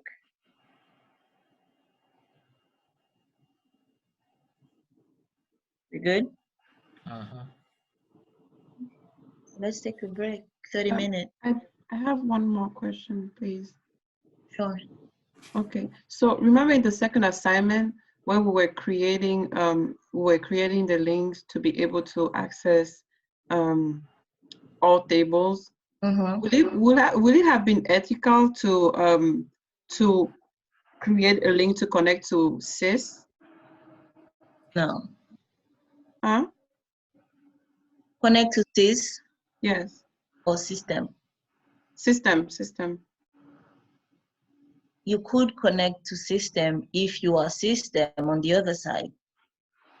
But if you're not, then no, you shouldn't connect to system. No, I'm talking about question 1, where we created a user so we can have access to all the tables in the other database. Yes. Instead of granting all those things, would it be okay to create the link to connect to system? Unless your system yourself, Okay. unless your system on both database, but if you're not system, you shouldn't do that. Okay. That's what I mean. Yeah. All right.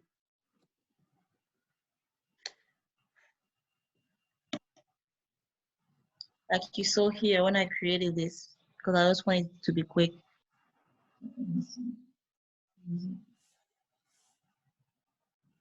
Create database link using, and I was connected as system. So automatically I knew that I had access to all the objects in the other database, right? At least all the tables.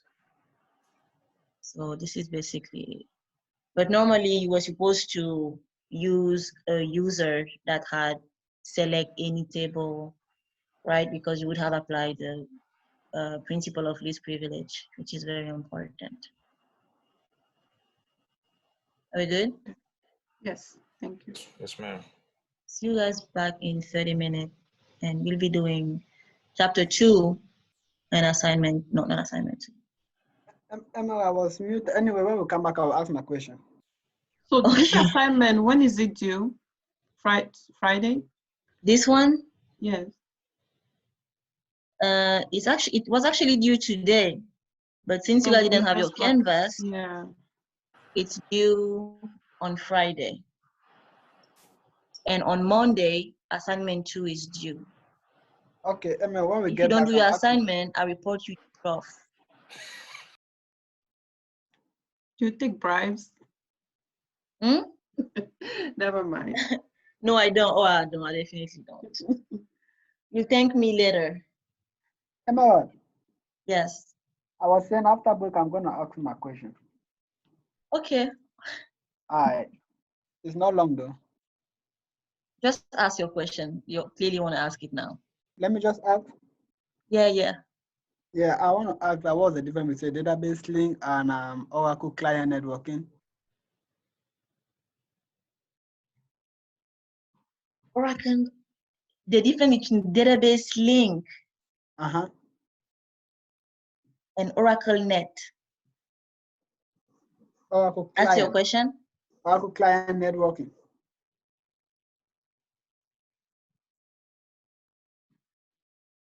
There's a big difference. What do you think the difference is? From what you've seen about database link, what do you think the difference is? Oh, what I think? Yes.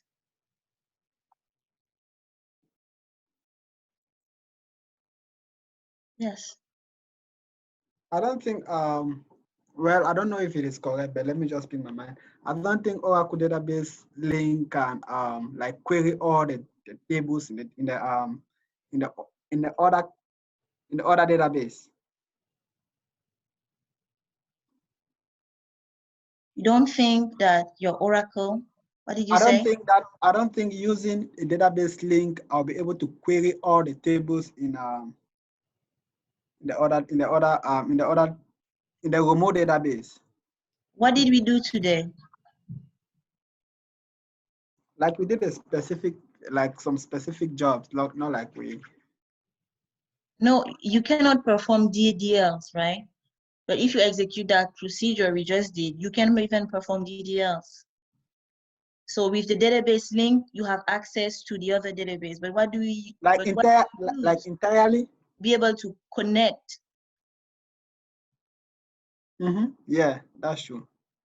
Right? You need Oracle clients, right? Right. You need a network service. You need a network to be able to establish the connection, right? The database link is just a logical object, right? That allows you to have access to the other database. But without the network, you can do it. I can't. Without Oracle clients, you can't do it.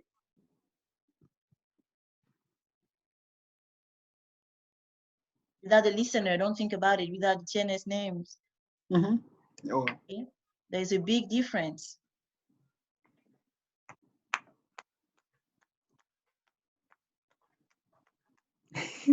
I didn't say there was not. I just wanted to know the difference, though.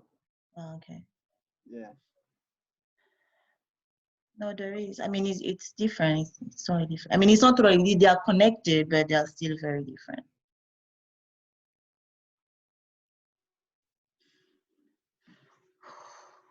Okay, thank you.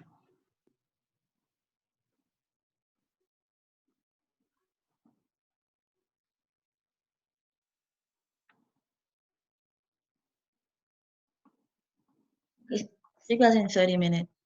I mean, 25. Okay, all right.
Mute yourself, Bello.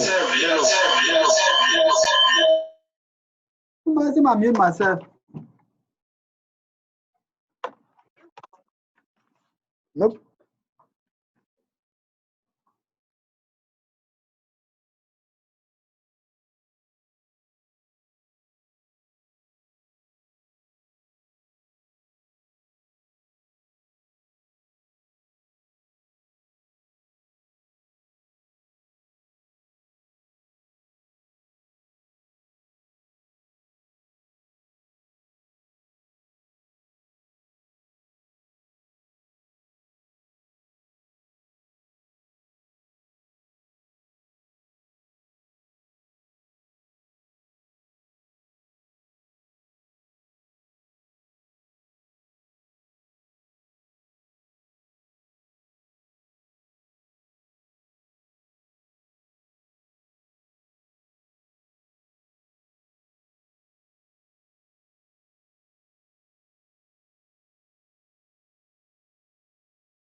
I didn't play quiet, so.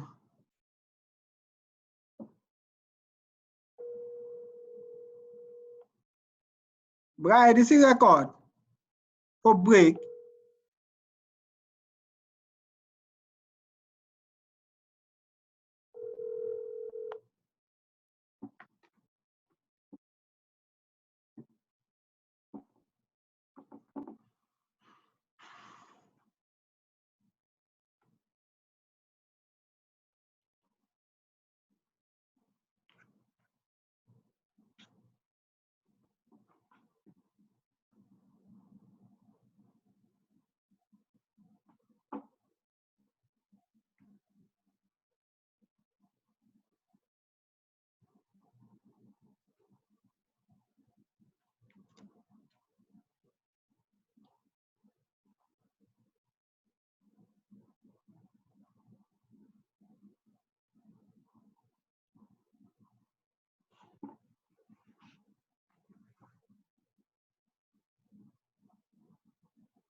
Hello.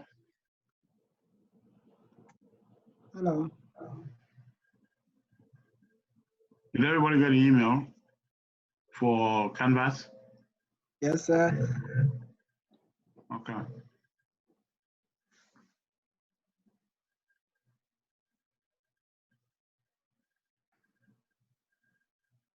you on break? Yeah, we are on break, sir. Some people are muted.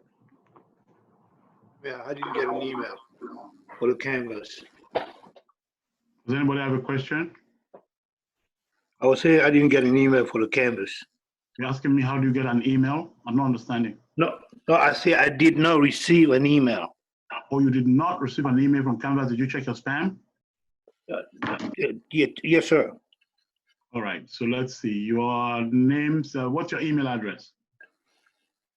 J_Robert at yahoo.com. J_J_ Jack Roberts. Yes, sir. All right. What's your email address? I want to see if we have the wrong email. So I'm going in because that's the only issue. User details.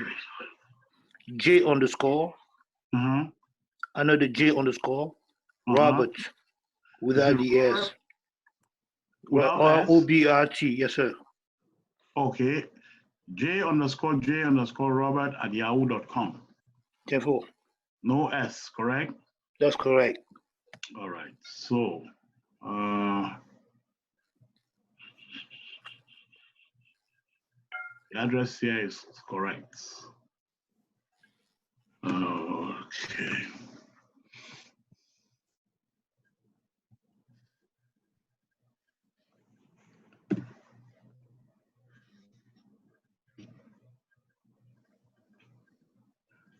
I'm resending it right now, and you should be able to get it.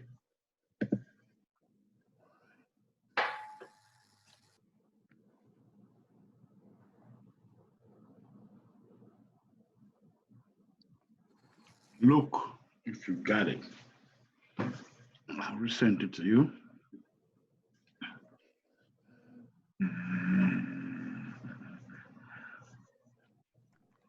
Check your spam, check your junk mail.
Not yet. Excuse me.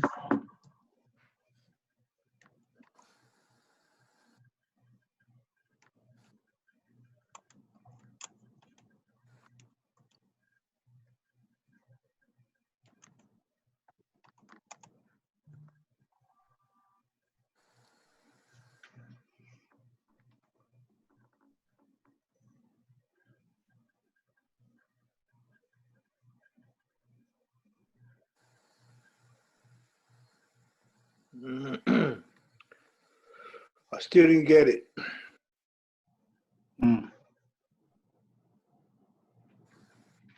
Okay. Jack Roberts. I'm going to. J_J_Roberts.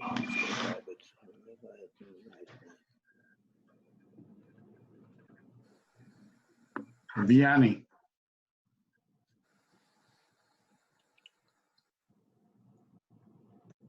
Vianney.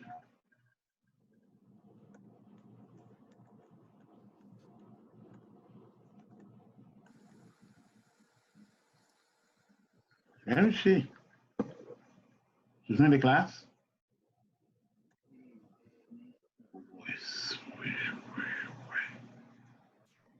Hi, sir.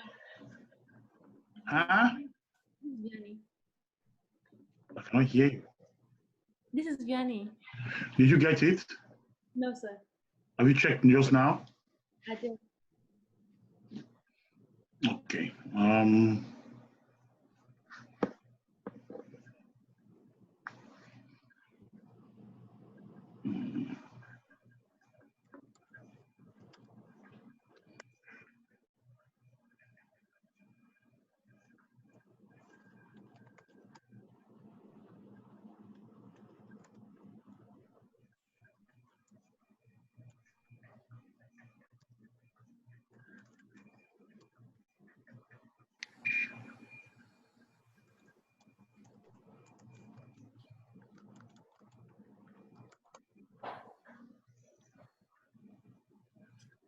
People in my class did not get the canvas.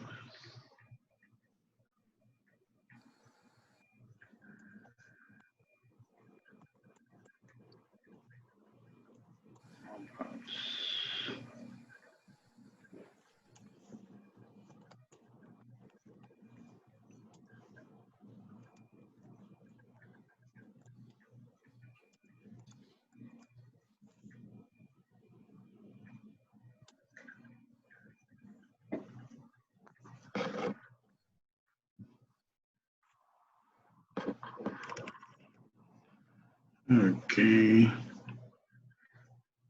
Okay.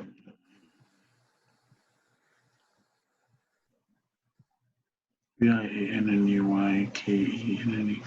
You are both in the system, but I'm not sure why I didn't send you the emails. or why you are not receiving the emails. Okay.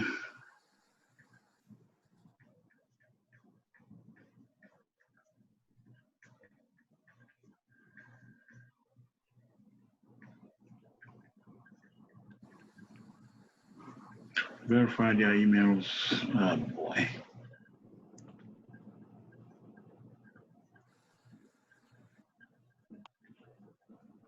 It's not correct.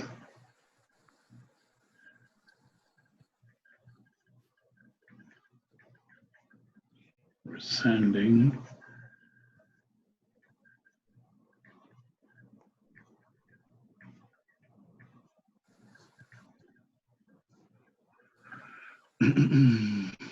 That probably did not get the canvas.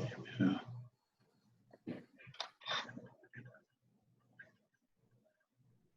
DB2. The emails are correct. Driver sending. All right, so just hold on, and I've sent out the ticket, open the ticket for that. They may have to.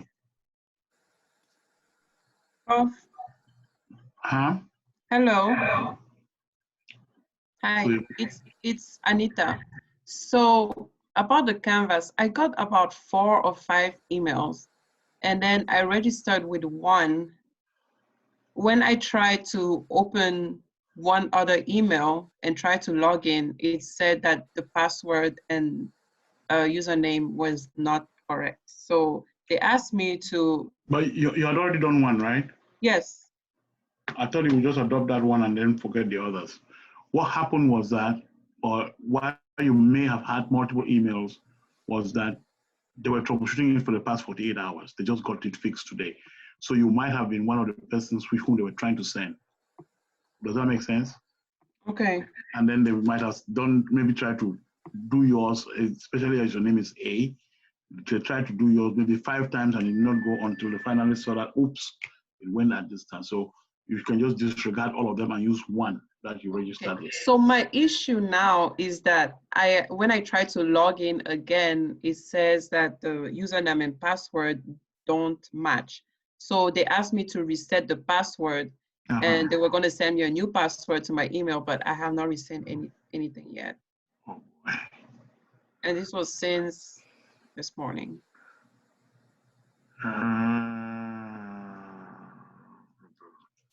Someone trying to reset the password. I just corrected Jack Roberts.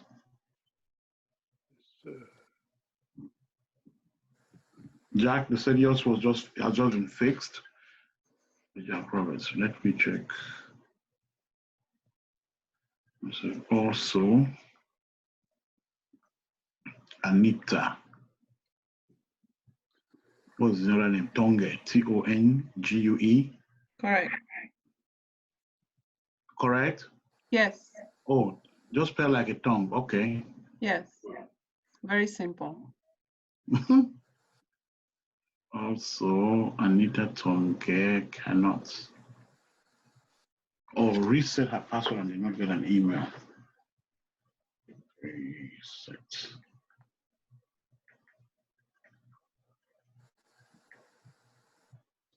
What did it say? It just said that I should, that they were going to send me an email with a new password. Okay. Also, Anita, I think what you have to do is it'll send you that one to change. It'll send you something to change the password again to whatever you want, because it's just set that you will set the password. It sets the password and expires it immediately. Okay, I need to engage with her password parts.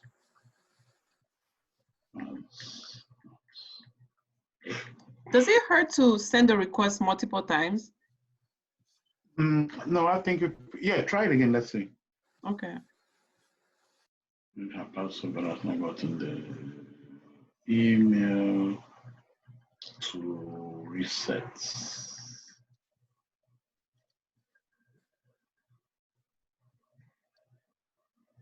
You've been invited to participate in a class of The class is called Runtech DB2, Vianney, username none.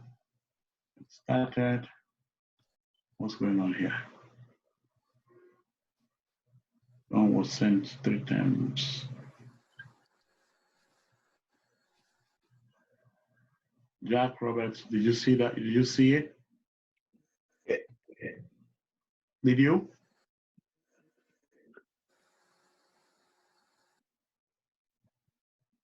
Jack?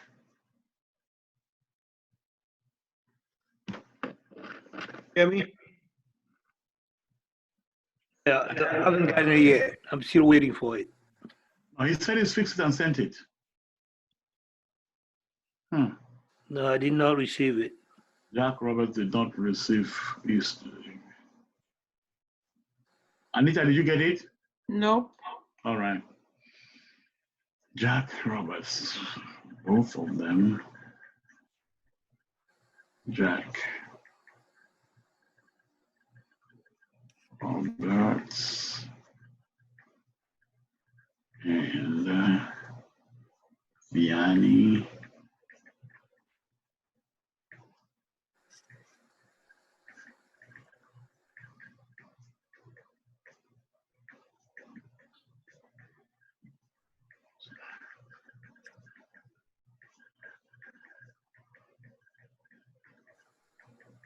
And I'll put check the spam, all right? Junk mail, spam mail, etc., because Vianney, they sent it to you 3 times. And I just did again. And I see you in the system.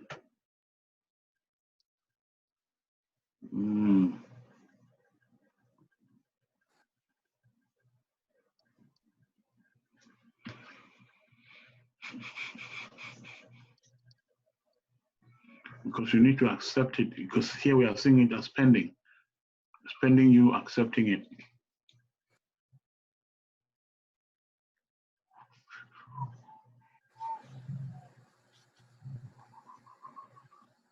Make sure you're accessing the same email box. If you have multiple emails, because we've had people whose email here is one thing and they're accessing another email.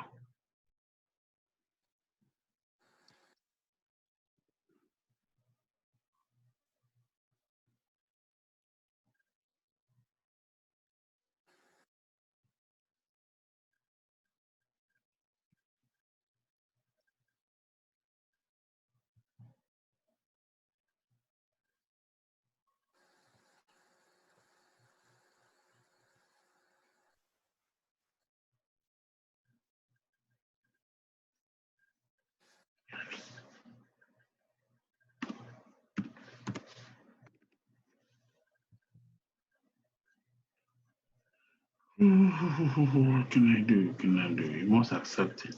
Oh boy. Let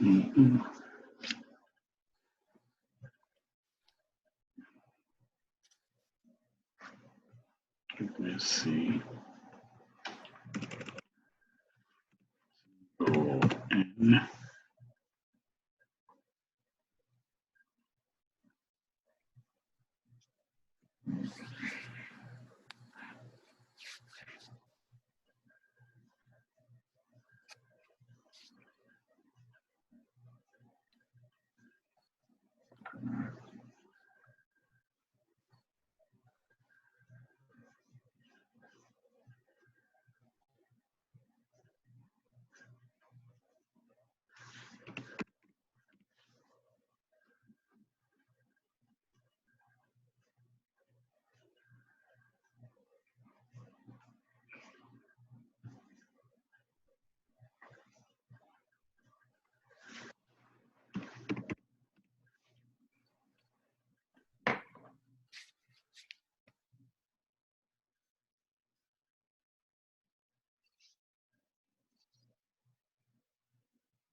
Anita, did you get an email from me? Let me check.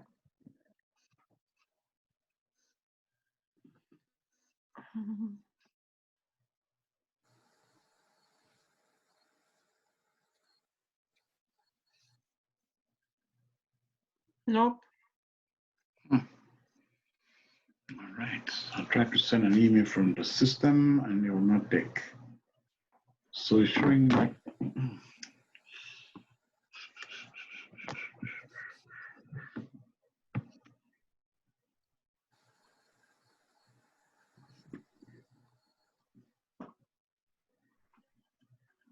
Can you share your screen? Let me see, Anita.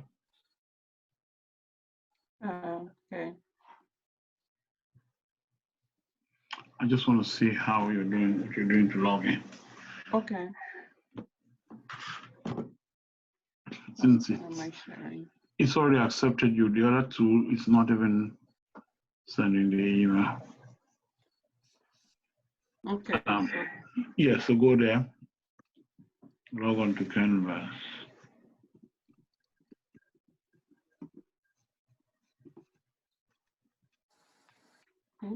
It says incorrect username or password.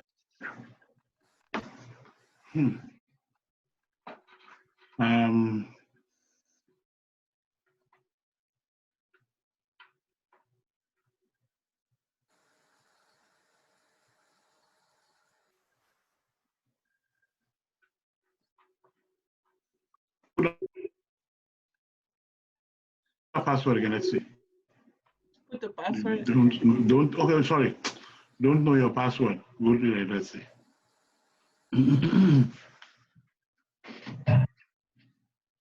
So request password. Okay. So go to my email.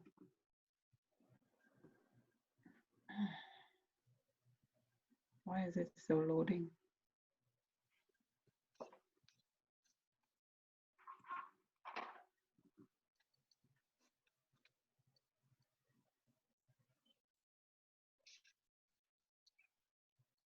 Okay, so yeah, I did not get anything.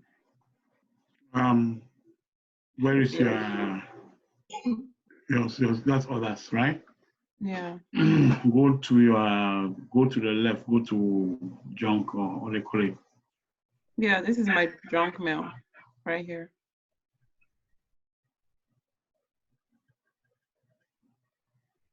That's the letter. Yeah, that was the course invitation earlier. Okay, 2 o'clock. Yeah.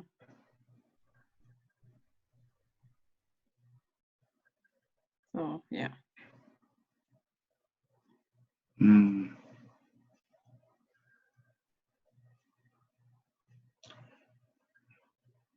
That is so that is what your.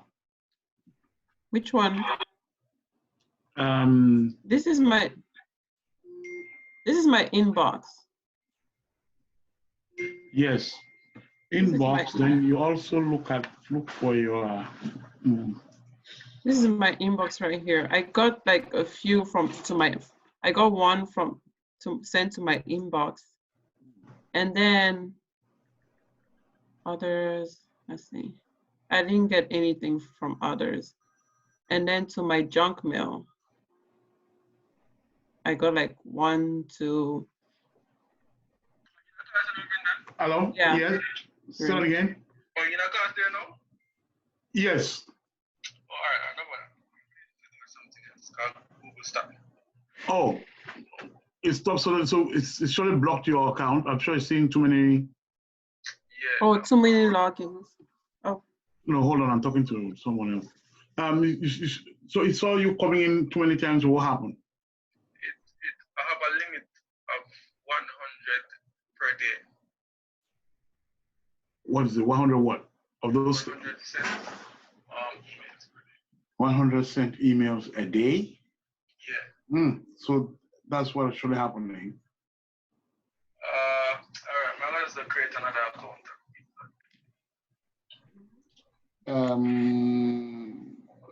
How's it going to affect the other one?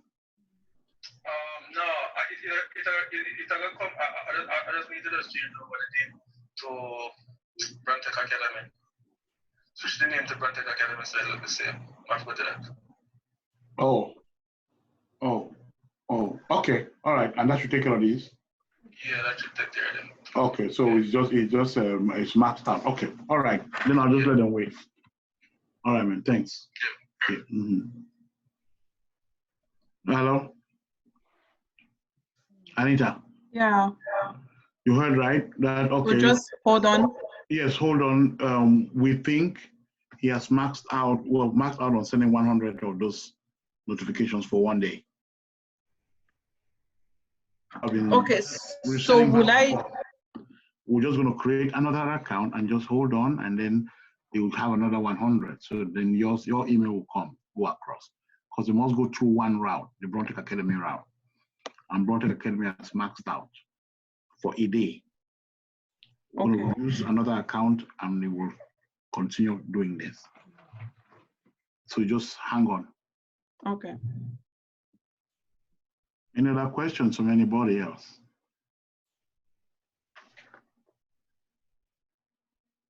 Everybody good?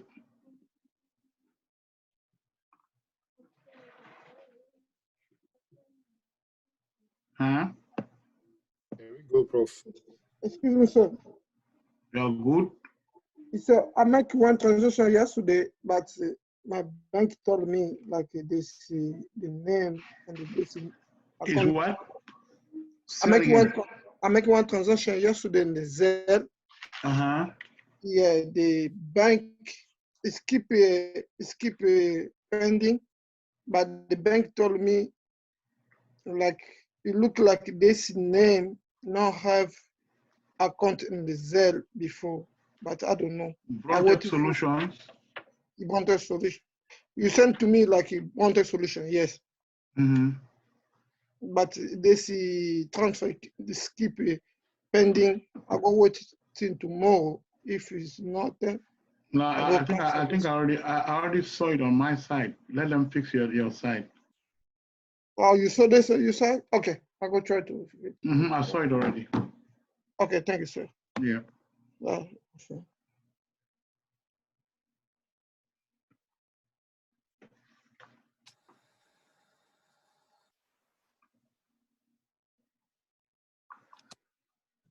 No questions? Okay, then let me go. All right, people, have fun. Hello, Prof. Yes. Emerald. Yes, How are you? I'm good. How are they doing? They don't talk a lot, like only like 3 or 4 people are actually communicating. Somewhat. What are the rest doing? They are silent. Hey. They're still trying to observe. Observe what? They're shy in DB2. Then what were you doing in DB1? And also, many did not do their assignments. Oh my Jesus. It has started? Not that they have started, they are confused. They are confused? Hey. Oh, Prof. Huh? We're going to pick it up. You said this last time now. You're saying it now, think I'm going to believe it?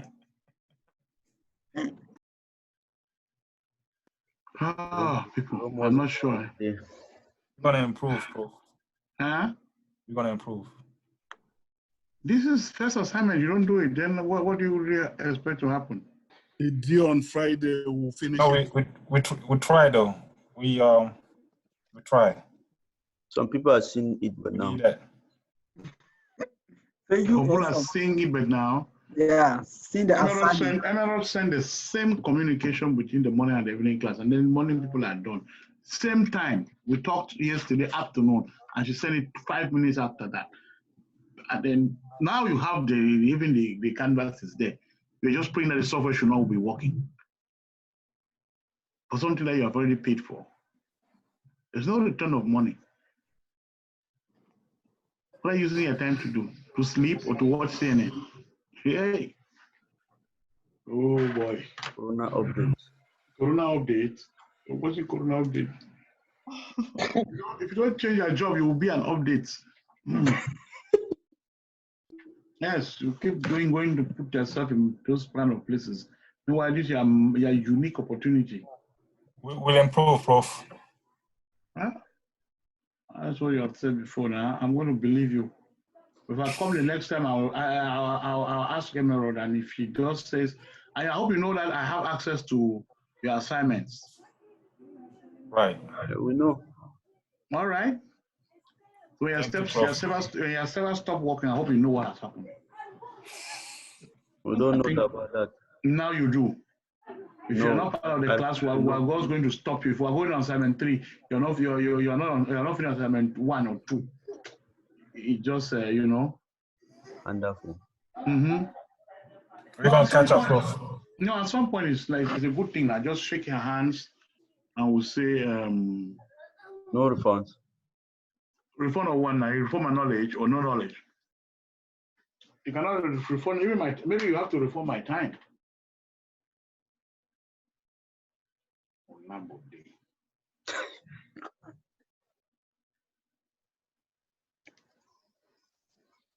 All right.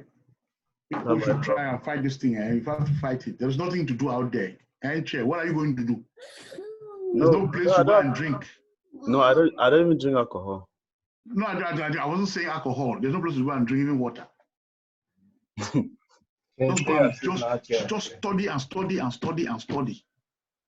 The thing is, there's no thing. You that we're lazy. I'm lazy, sorry. But that's the thing. Everybody, you just complain. And the worst part is that when you stay quiet, look, ask Emerald. When I go to that morning class, you know what happens? I'm not going. So that's why the other day was staying till 3. Emerald left us today. She left us when I was there till 3:30. Say, I've been applauding those money people a lot, though. I don't know why. They do good. No, because they work hard. They really do. It doesn't seem obvious to me, sir. No, very. Money. They work hard, to be honest. Right now, I am on my way out. I have no question. I'm telling you that I stayed today till 3:30. You think I'm just saying it? So you came at the wrong time. That will happen. I came during break. I know your schedules now. I don't want to interrupt the class, so I came in during break. Their class 2. Ask Emerald, but then she came back on break. She made me talking to them. Then they will finish. After the class, my phone is ringing. Prof, log in. We have this, we have that. They were talking certain things, logistics on Friday, how do you want it to go? Oh, by the way, that other question, when we came in, okay, the thing is, I don't plan to teach something, but when they ask you a question, you must answer it.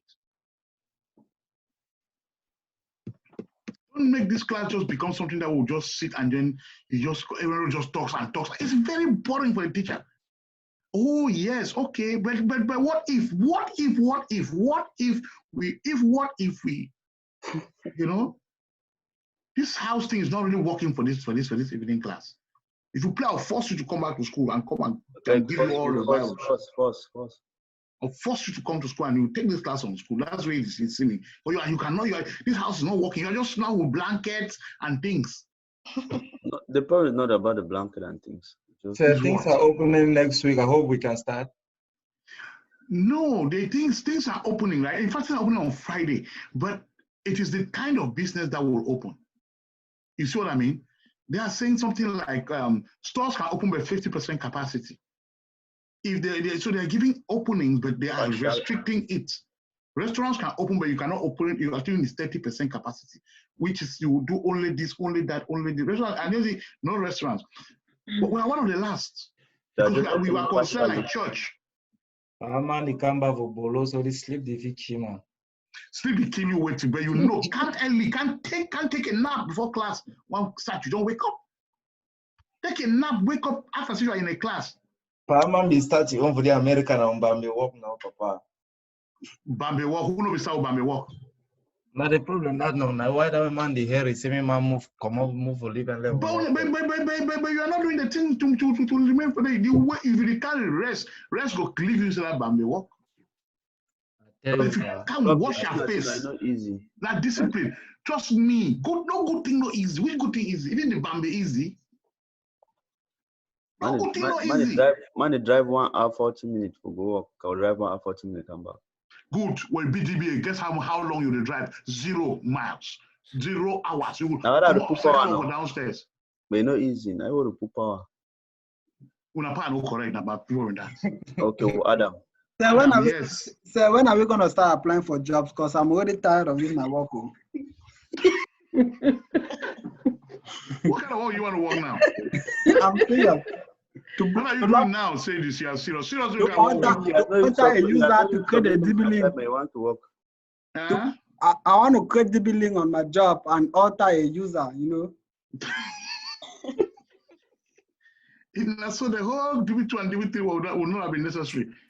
Then the job would have finished now if it was that easy. That is what you will be doing at work, but there are other things that they are going to expect of you. That's why I don't want to relearn though. Yes, fight it, push it, push. That's what I'm saying. Fight it. What is this thing? Oracle. Who are they carrying iron? Then I mean, you master. It's like a book. Pen heavy, pass that this, you know easy for carry how? Now just use head. Now use head. If I for use head, now so full song here, you will use the head fully. If I for use head, knock some man stick now use the head. Use the head now reach more book. Why I don't can use head for you find some cover see for knock this thing on my eye. Put NSC there, you go mix it all, you confuse pass. No, not get to fight. The fight has to be. The fight has to be there. You must fight.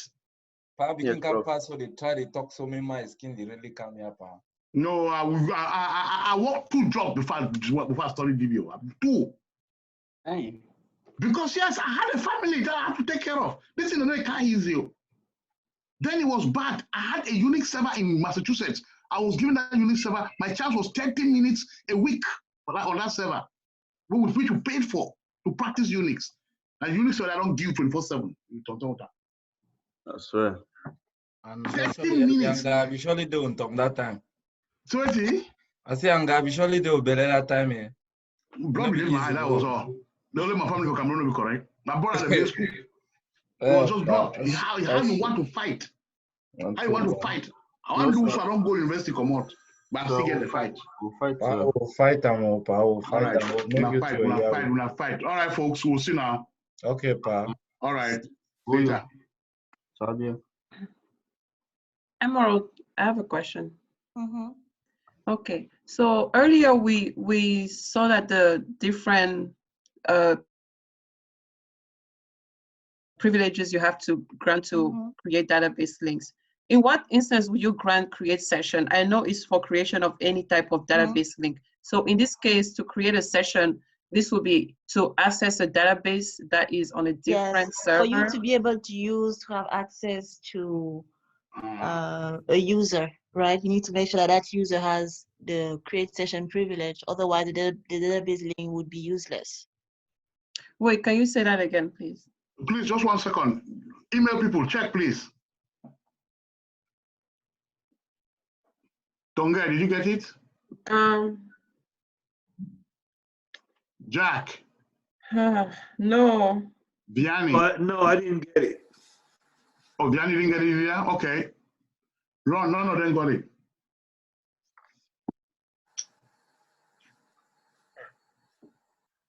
All right, folks, thank you. Sorry, Emerald. No, it's okay. So I was saying that if you create a database link, right? Yeah. And the user that you want to have access to, like the schema you want to have access to, right? Yes. Doesn't have create session, right? That DB link would be useless. Oh, just like the error we got earlier. Exactly, like the error we had earlier. That the user needs to have access to those objects himself, needs to be able to create a session. Okay. Right?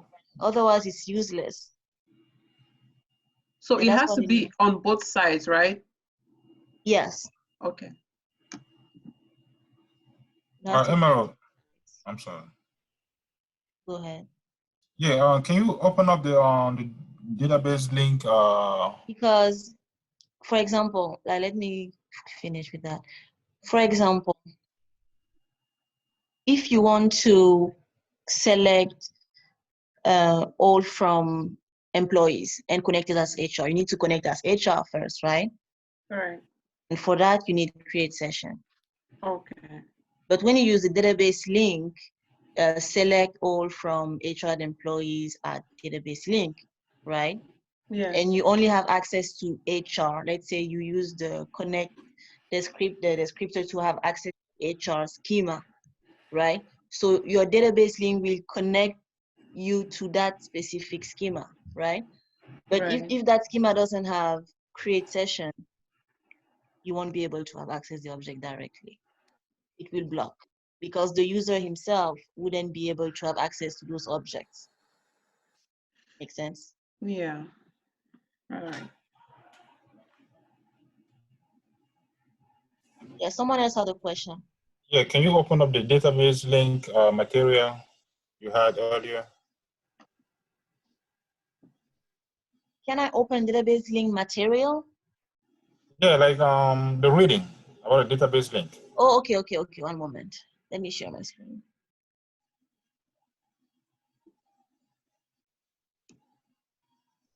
Go down under using connection qualifier to specify service name. Okay, where? Go down. Go down. Down.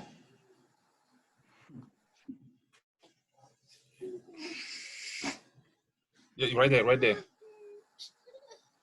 Yeah, right there. Yes, here? Yes.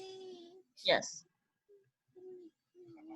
This is what we've been doing so far. So what's your question? Can you go down? This is what we've been doing since DB1. What?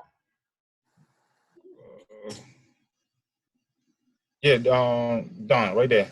Select all from Scott. You have two connections right there. Can you explain a little bit?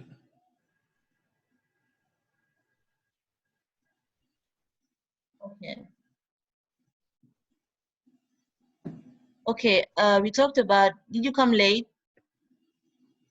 No. You didn't? No, I didn't. Okay. So what does this mean? That's for Oracle tell you, right? He said he should be answering. He said he didn't come late. So you said the one you highlight? Yes. Yes. I mean, don't put an old man on spot. What? I'm sorry. What is it?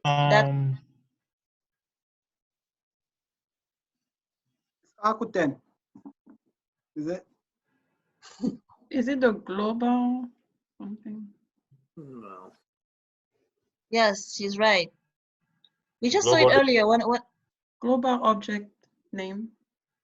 Yes, this is the global object name. And in earlier release like 10G, 9i, and stuff like that, you would be able to use the global database name to connect to, and if it was set to true, like the global database name, you will even be able to use it as a database link.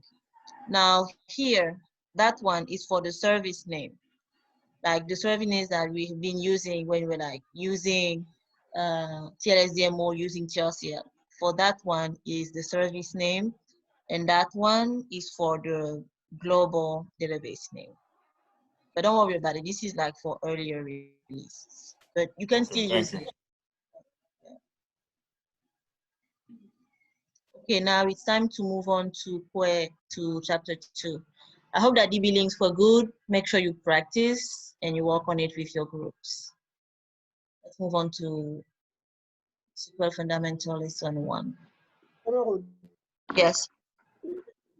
The chapter 2 is look like is a log.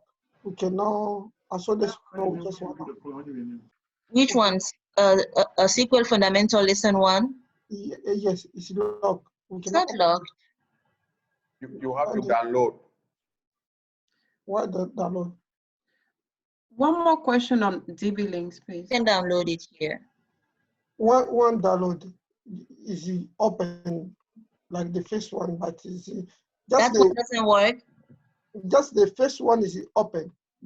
All of them listen is like lock. Oh. Well, I don't know. Need to see Prof for that. I don't know what's happening. Okay. Emerald, one more question, please. So when you're doing the DB links, right? So if you maybe you want access to HR, but then you don't know the tables that are in HR. Is it will it be possible to select the table names from HR using the link? One moment, excuse me, I'm a little bit distracted. I'm going to open PowerPoint.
Okay, whatever.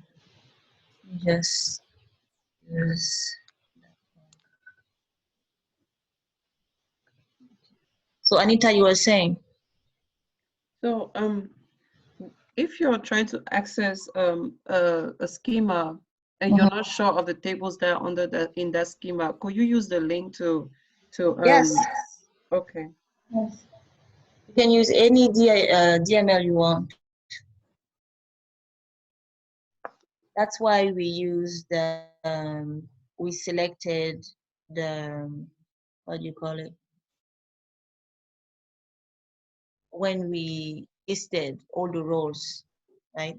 You see that we selected roles, privileges from role_sys_privs to be able to know what are all the privileges. And you can use the same type of SQL statement to be able to see what are the table owned by specific user, right?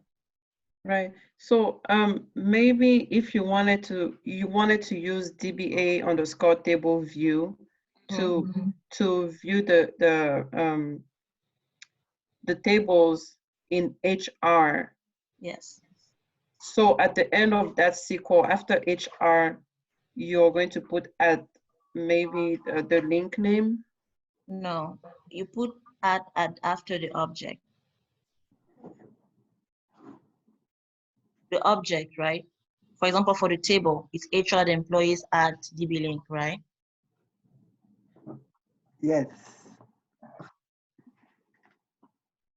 It's after the object. For example, it's the same if it's a procedure, like the procedure we executed earlier. It's after the procedure that we put at, right? Okay, so let's say for instance you have access to all the tables in the database. So if you want to see all the tables in HR, the SQL will be like select table_name from DBA_tables at HR_link where owner equals HR? Yes. Okay. Yeah, exactly that. Okay. Very good. Let's start. It's a very short chapter, so it's only 32 pages, and most of it you guys already know. You guys should already know. We don't know. God forbid. You should know. No, we don't know. We are zero. There's a difference between singular and plural. Please make use of it, please. As if you know. Make use of a singular and plural. It's not about me. You guys will know it by fire, by force. Okay. Now you're talking. Retrieving data using the SQL select statement. I'll send you extra assignment that it will, you don't have to be challenged. And I don't think you want to like feel like you're wasting your money. Like you want that DBA job, right? And you will get it. The job but- want us. Okay, the job wants you, right? But you have to We be have good. no choice. To keep your job, you have to be good. To keep your job, you have to be good. So that's how good already, but you can be even better. Yep. Objectives. After completing this lesson, you should be able to do the following. List the capabilities of SQL select statements and execute a basic select statement. You guys already know how to execute basic SQL statements, right? Oh. Right. And list what are the different options. So there are a few different things that we are going to see today that you guys didn't know, but most of it you guys know. Okay. To extract data from the database, you need to use the SQL select statement. However, you may need to restrict the columns that are displayed. You guys know that. You can just specify the name of the column, right? So that you don't have all the columns that appear, like what we did earlier with role_sys. We didn't put the admin option column, right? So here we are going to be saying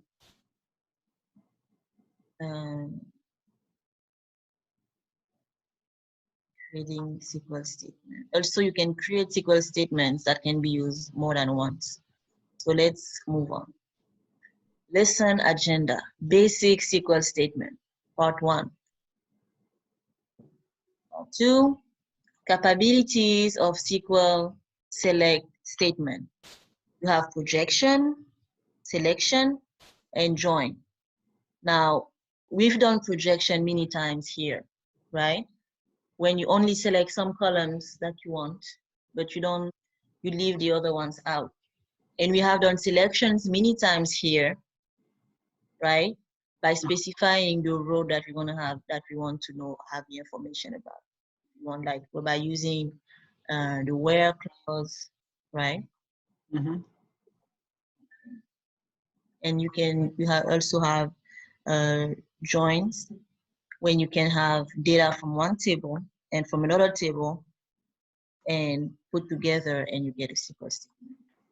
So capabilities of SQL select statement. A select statement retrieves information from the database. With a select statement, you can do the following. You can do the projection, select the columns in a table that are returned by a query, select as few or as many of the columns as required.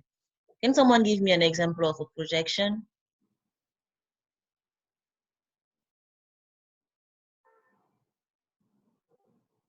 Okay, it's okay. It's going to be, all of it will be part of the assignment for Monday. Selection, it's due on Monday. Okay. Selection, select the rows in a table that are returned by a query. Various criteria can be used to restrict the rows that are retrieved. Give me an example of selections that we've been using so far with the SQL statement.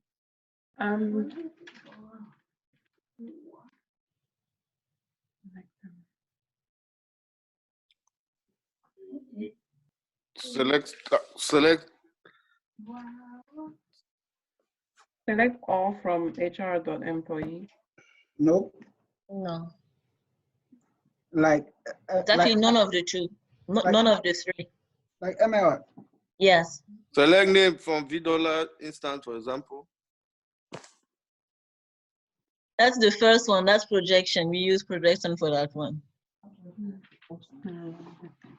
Like you can say select all from no, like you can say you can issue a SQL statement that you put equals to where you project, you want to specify it.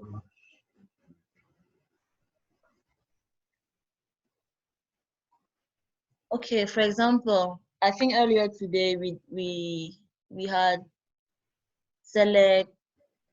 Okay, for example, for HR employee, right? You can even select all from HR employee where job ID equals 55. Now we did it. I know we didn't. That's an example. Where job ID equals 55, or where last name equals Smith or Mhm. Laura, right? Yeah. So that way we only see the rows, right? We select specific rows. You want to view all the rows where the last name is Smith.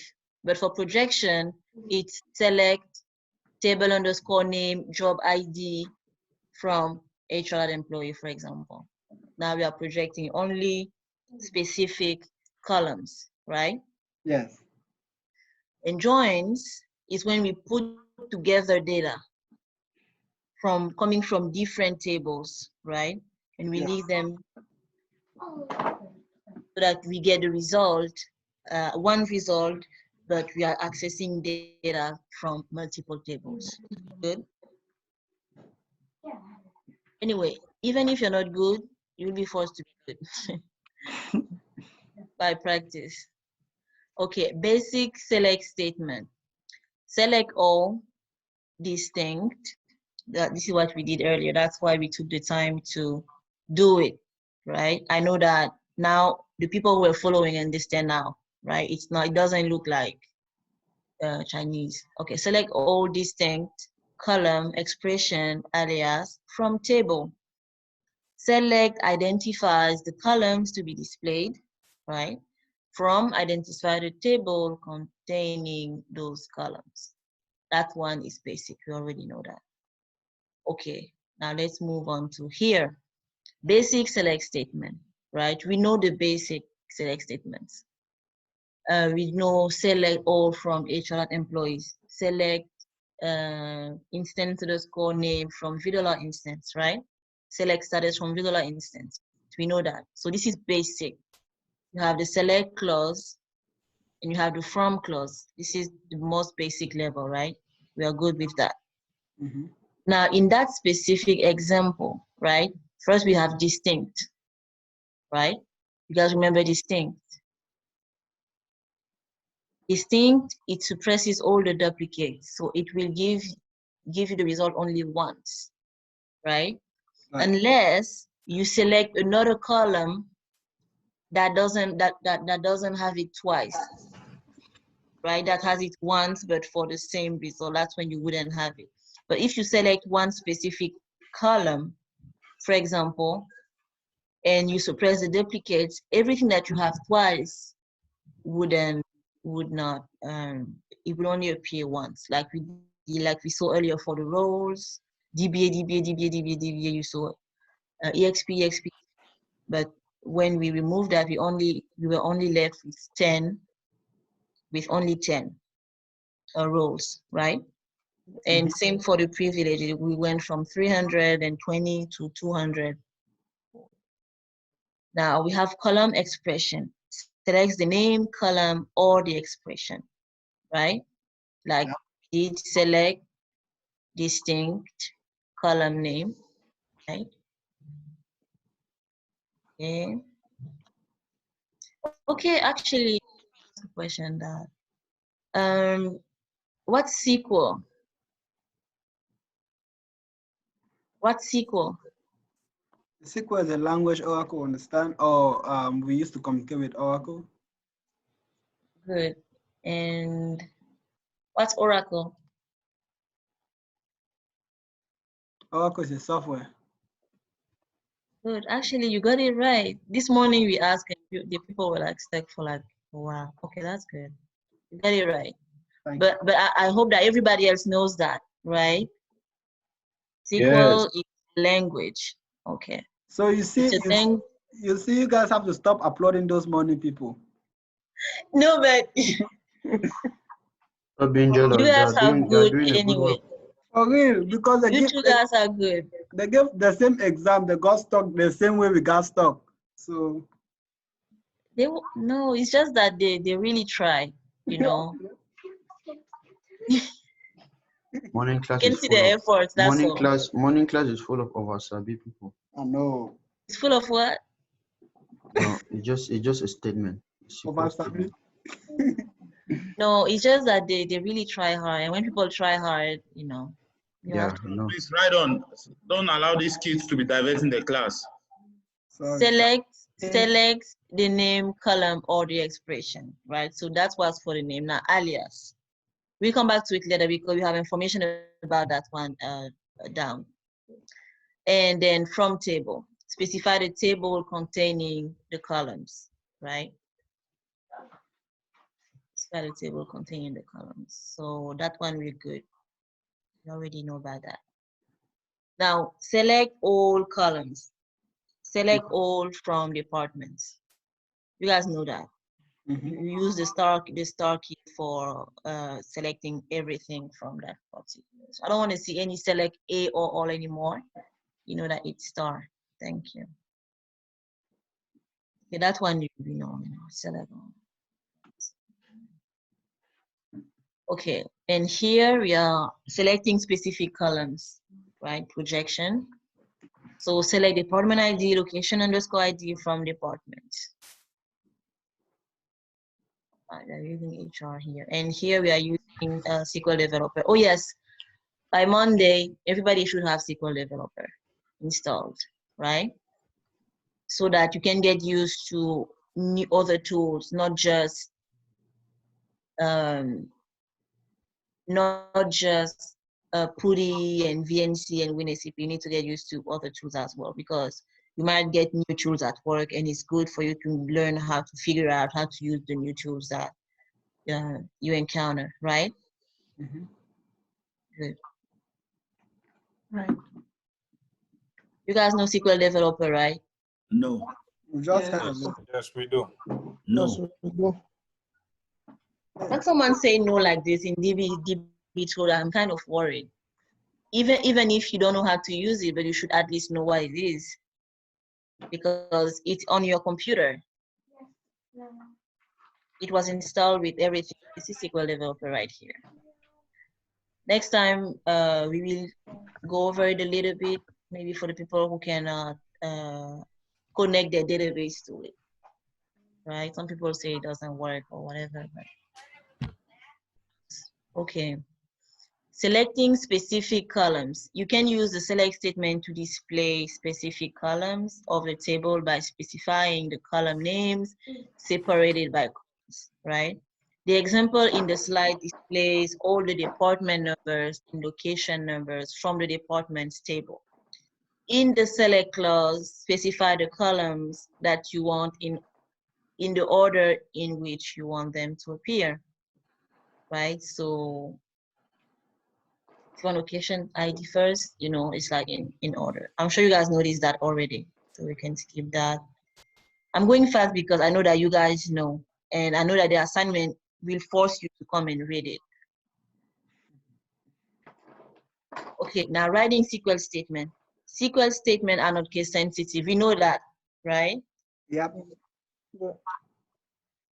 SQL statement are not case sensitive. When can they be case sensitive though? In case of password, You use passport. when one Yeah. use like Yeah, the one. password is case sensitive. Also, when people decide to put their table space in double quotations and then put them in lowercase, right? Then the table space would be case sensitive, right? So you would have to enter your table space in lowercase, those double quotations. Otherwise, you don't need, a SQL statement is not case sensitive at all. It's when people want to make it case sensitive that it becomes case sensitive, basically, but it's not case sensitive. Okay, SQL statements can be entered on one or more lines, right? All right. Keywords cannot be abbreviated or split across lines, right? Clauses are usually placed on separate lines. Yes, sometimes when it's too long. Indents are used to enhance readability. In SQL Developer, SQL statement can be optionally terminated by a semicolon. Semicolon are required when you execute multiple SQL statements, right? You guys know that. In SQL Plus, you are required to end each SQL statement with a semicolon. You know that.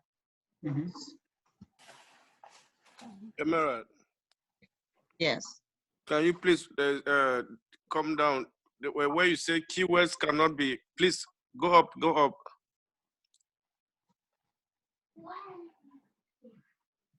Go up. Where it says keywords cannot be abbreviated or split across lines. Can you please explain that? For example,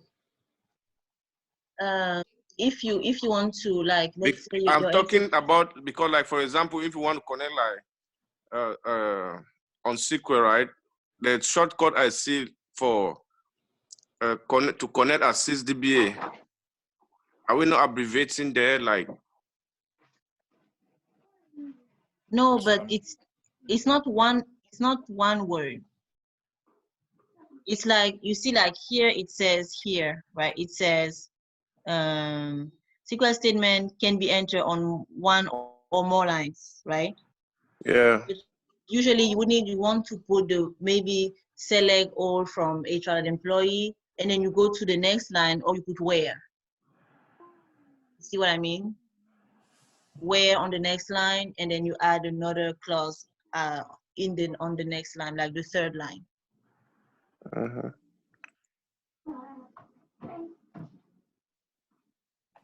I don't really get a part which says keywords cannot be abbreviated. I don't really get it.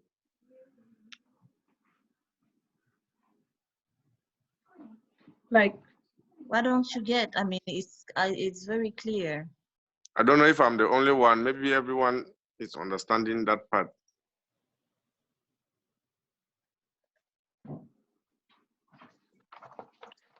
Yeah, like, for example, when, in the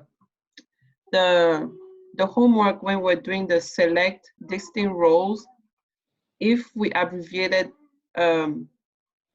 maybe privilege to priv, it will not go through. Right. What did you say? Because like we did select distinct role, comma, privilege from rows underscore sys underscore privilege. So in that case, if we did select distinct role, comma, priv from role underscore sys underscore priv, it wouldn't go through. Because priv is going to be abbreviated. Right. You cannot abbreviate. For example, if you cannot just put cell instead of select, right? Or up instead of upgrade. You see what I mean? Yeah. But what about the one she's talking about? Is it gonna go about the privilege and the priv? In that case, if you put the wrong keyword, it's not gonna go through. Of course, it recognizes specific keywords. Oh, okay. Right. This is what it means. Oh, I understand now. Okay. You understand now? Yes. Yeah. Or alter, you put alt, stuff like that. I mean, I think that you guys know this. For example, even for like logs, like select member, if you put member instead of members, it's not gonna go through.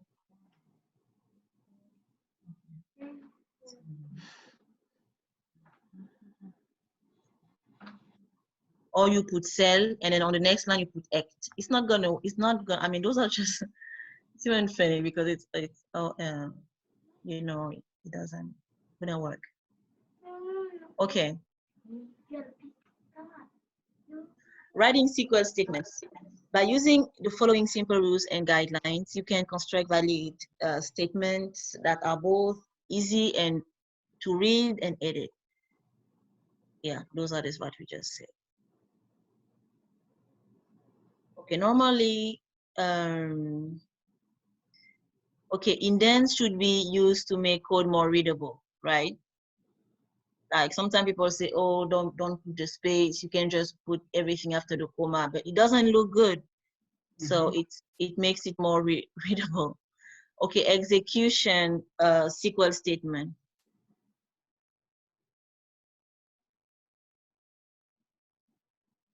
Okay, let's move on. This is for SQL developer.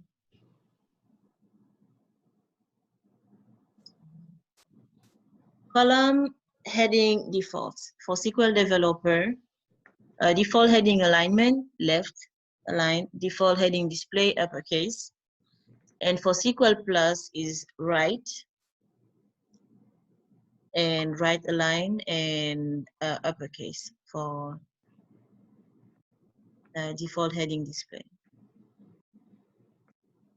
And character and date columns headings are left aligned. Okay, there is an example right here. In SQL Developer, columns heading are displayed in uppercase, right? And left align.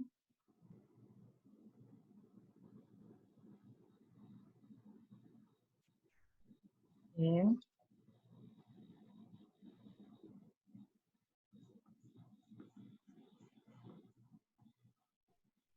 You can override a column heading display with an alias, right? Column aliases are covered later in this lesson. So we'll talk about aliases later on. But for column heading defaults. Okay, arithmetic expressions and null values in the select statement. Okay, we already saw arithmetic operations, right? We did that in DB1. You guys remember? Anyone remembers? No. Anyone? Really, guys? When we log the table, like when we're maybe adding salary. Exactly. When we were adding $300 to one employee, remember? Yeah, that's when we used it in one. Yes, but that was specifically to add value to a salary, to someone's salary. But you can also use subtraction, multiplication, and division. And also, it's not only for specific operation. It can also be used to view, for example, or to just to see what if, in a what if scenario, right? What if I add $300 to all the employees? How would it look like? What if I add 3%, right? Arithmetic expressions. You may need to modify the way in which data is displayed, or you may want to perform calculation or look at what if scenarios. All these are possible using arithmetic expressions. An arithmetic expression can contain column names, constant numeric values, and the arithmetic operators. Arithmetic operators, right? Let's dive in. Okay. This one looks familiar, right? Yeah. Right. But you can see that here, salary plus 300 is not a column that was created, right? You're basically seeing what is what if scenario, like what if everybody had plus $300, right? And you get the output like if Wallen, Harstein, Faye had plus $300, this is what the salaries would be like, right? Right. Koshhar is lucky. Okay, next. Wow, this is thing. Using arithmetic operators. The example in the slide uses a addition operator to calculate a salary increase of $300 for all employees. The slide also displays a salary plus 300 column in the output. Now you can see that it's not a new column, right? It is only for display. That one is not a new column, it's only for display, right? So that would be good, very good. You guys would be doing this some good practice this weekend. By default, the name of a new column comes from calculation that generated it, if it, in this case, salary plus 300. So you can just use it for in case scenarios as well. I have a question. Sure. Oh, never mind. Yeah, that was my question. If we could add two different operations on the same SQL. Yes, as many as you want actually. it follows normal mathematical rules. Okay, let's here. Okay. Right? So it follows normal mathematical rules. If you, I mean, I'm sure everybody did math here. So what math? This is just basic math. Like it's not additional trigonometry or anything. Yeah, it's basic. So 12 times salary plus 100, right? You know that it will start with the multiplication, right? Yeah. Then do the addition. So just follow normal math rules. And if you put parentheses, then it will start with the addition. Then you multiply it, right? So the addition will become the priority and then times 12, right? So you can even add a division if you want after that, you know, divided by 5,000. It will just go through it.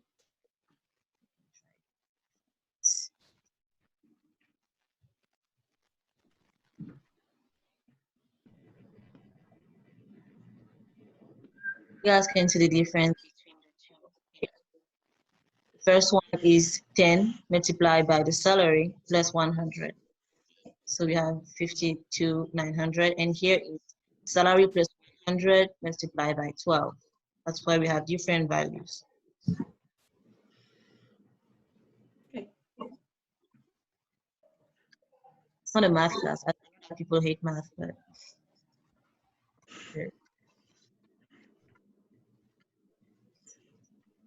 defining the null value. Who remembers the null value? Null means like you can't leave that blank. You can. Oh, null, yeah, you can. Yes. Yes. Null is like not up. It's like a middle name. The middle name column. It's most people don't have middle names. I mean, not most. Like not applicable. Right. Not applicable, unavailable, unassigned, unknown. Right. And what's the not null? You can't leave it blank. You cannot leave it blank. Yes, it's mandatory, right? First name. And null is not the same as zero, right? Null doesn't mean zero. It just means unknown and slash a, right? So it doesn't mean zero because zero is a number. If you multiply 0 by 100, you still get 0. But if you multiply null by 100, you still get null. You still get 100. 100. Right? Mm-hmm.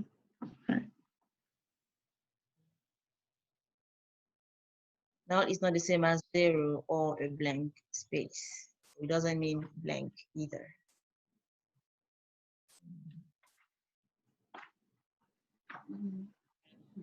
If a row lacks a data value for a particular reason, that value is said to be null or to contain a null. Null is a value that is unavailable, unassigned, unknown, or inapplicable. Null is not the same as 0 or a blank space. 0 is a number and blank space is a character. Are we good? Yep. Yes. Yeah, no,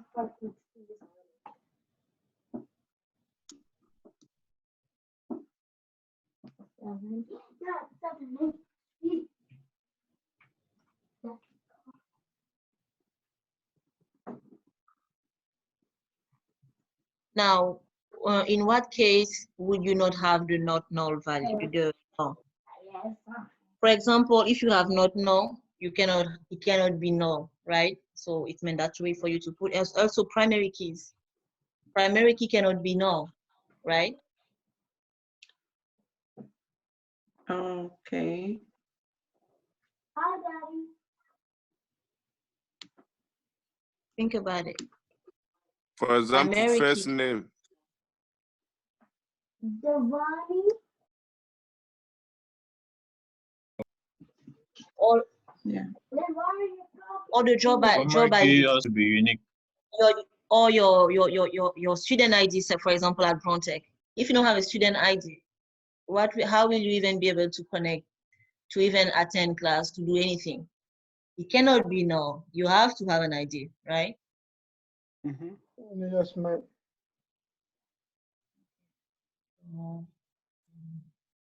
Null values in arithmetic expressions. Arithmetic expression containing a null value evaluate to null. Right? So here we have select last name, 12 times salary times commission underscore percentage from employee. Okay. Here, since it was null, then it stays null because it's nowhere anyway, right? It's blank. So it stays null. Whatever you multiply by null, it remains null.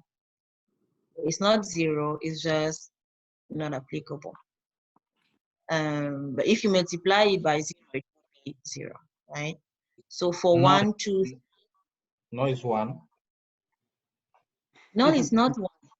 Null is not applicable. Okay. Null is not 1. For Emerald, Yes. I could better understand it because, like, for example, my first name is FNU. It means first name not found is unavailable. Your first name is FNU? Yes. First name unfound or unknown. Really? Yeah. So it's like not null. So that's how I just understand it. Ah, okay. Okay, so Emerald, this situation you're showing us, this is in developer, right? Yes. Okay. But it's the same for SQL, SQL Plus. We are just using both tools because you know that SQL developer is mainly used by developers, right? No, because like DBS the null. Go ahead, sorry. You also have the null in SQL. Yeah, we haven't really been using it. At least like when we're inserting the values, well, creating the tables. When it's null, we don't really put anything there. But if it's not null, that's when we insert not null. So I don't know if that's the same thing or. We have been using not null only to specify that table can be null or cannot be null. But we didn't use it, add it as a value, for example. See what I mean? As a data. We only added it like as to add more information about a column and the data type to specify that column cannot be null, is not null or null, right? But we didn't add it as data, as null, like not available. So here in this case is as data, not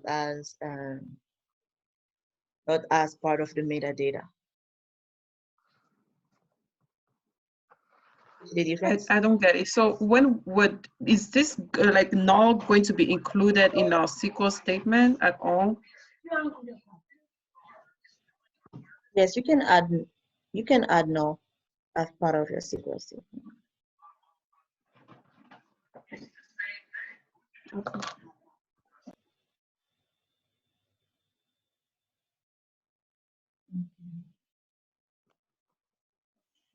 So let's move on. You see that here it's null, null, null, and here you have a value.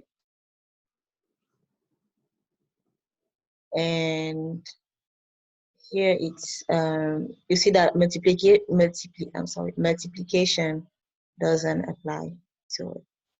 Anyway, you guys will be doing assignments or no anyway, don't worry about it, so that it will be clear, more clear. Null values in arithmetic expressions. If any column value in an arithmetic expression is null, the result is null. For example, if you attempt to perform division by 0, you get an error, right? However, if you divide a number by null, the result is null or unknown, right? Right.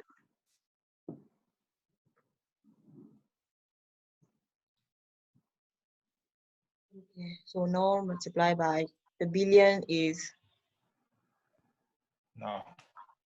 no, right? A trillion. Okay. A trillion. Column aliases. Let's continue. Defining a column alias. What's an alias? Slash. Oh, my bad. Nickname. Slash. A Did you just say nickname. the alias is slash? No, my bad. Alias is a nickname. Right, alias is a nickname. For example, if a table is too long, a column is way too long, you can just give it an alias so that it takes less space when you want to view a table. For example, some of the table were like just too long, and then they look like one row per line, which is kind of annoying. So you can just change, give a column an alias, right? So it says rename the column heading is useful with calculations, or even if you want to join multiple, anyway, we'll see that later.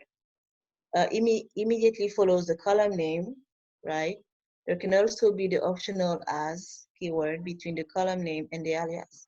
Requires double quotation marks if it contains spaces or other special characters, or if it's case sensitive, right? So this is basically using column aliases.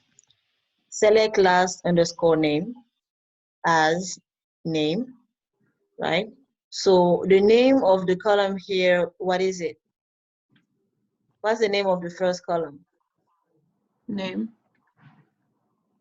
No. Last name, last underscore name. Name. Yes. The name of the first column is last underscore name. Last name. Right? Yeah. Yes. Oh, I can remember. Okay.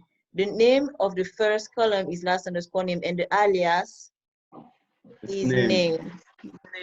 Right? And here is even a better example, because you see how commission underscore PCT, right?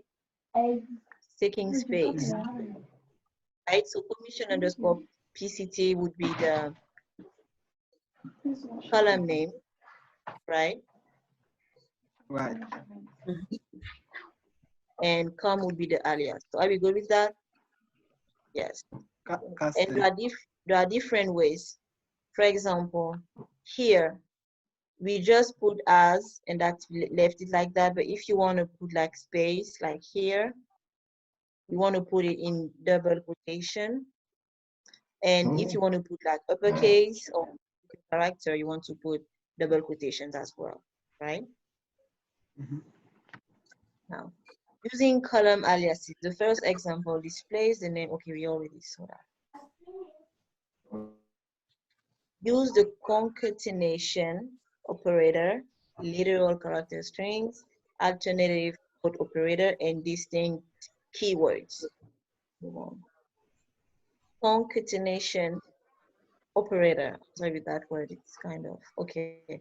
A concatenation operator links columns or character strings to other columns, right?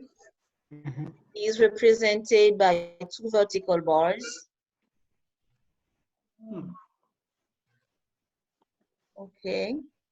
Create a resultant column that is a character expression. Okay. Who can interpret that for me? Okay, let me ask. What's the name of the column?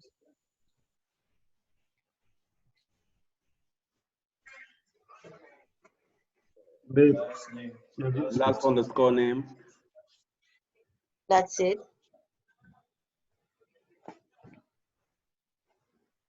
I like tricky questions. Job So, ID.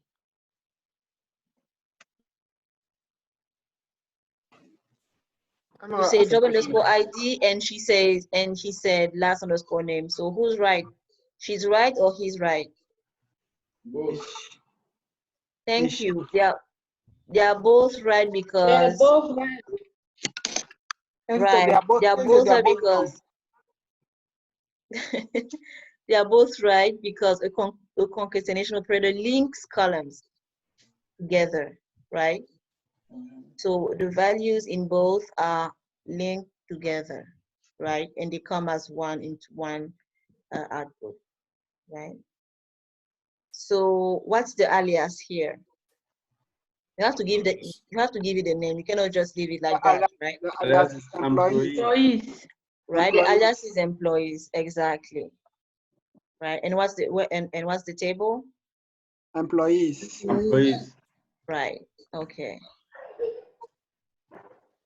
Can you tell me what does that mean here? Abel SC underscore rep. What does it mean? What is it? What do we have here? The first column. The first comment. Column. Look at it. Look at it and tell me what it is. You see Yeah. that it's a You have the last concatenation. name, Thank the last you. name and the job ID. ID, exactly. You see that they put the last name and the job ID together. So the last name of the first employee is Abel, and the job ID is SC underscore rep. It's not very practical, right, to do it like that. But it's for example purposes, and later we will be seeing better example.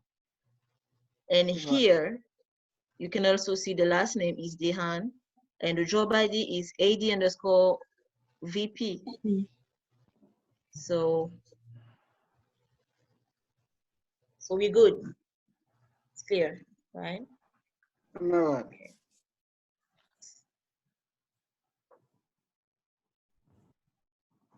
You see that it comes as one output. It comes as one output, even though the information are coming from two different columns, right? That would be great practice. Yes. Emma, if I told Yes. you, if I told you I understand, therefore means I'm not real. That means what? I'm not real. Like you said, could you explain the last part again? Okay, let's do it again. No, I'm talking about just the last one. Okay. Here? Yes. Okay. You see that here we connected last underscore name and job underscore ID, and it comes as one single output, right? We mix these two columns to create that column, that alias, employees. And you see that normally here, the employee name would be Abel, right? Okay. Yeah. And the job ID is. And it Yeah. is, I'm waiting. And what's the job ID? It's rep, right? Is what? Rep. No. Sales rep. It's SA underscore rep. That's the job ID. Oh. Because it's last name, right? It's just the last name. So there is no reason why you will have uppercase in the middle of someone's last name like that, right? Okay. All right. Here you have Dehan. What's the job ID of Dehan? AD underscore VP. Exactly. So now you get it, right? Yeah. Okay. I have a question. So Sure. if, for instance, you put your last names, when you're inserting the rows, you put your last name in caps, that means they'll all appear in caps, right? Yes. It Okay. will all appear in caps. That's why there are options that will allow you to separate them and not just have that. We are getting there.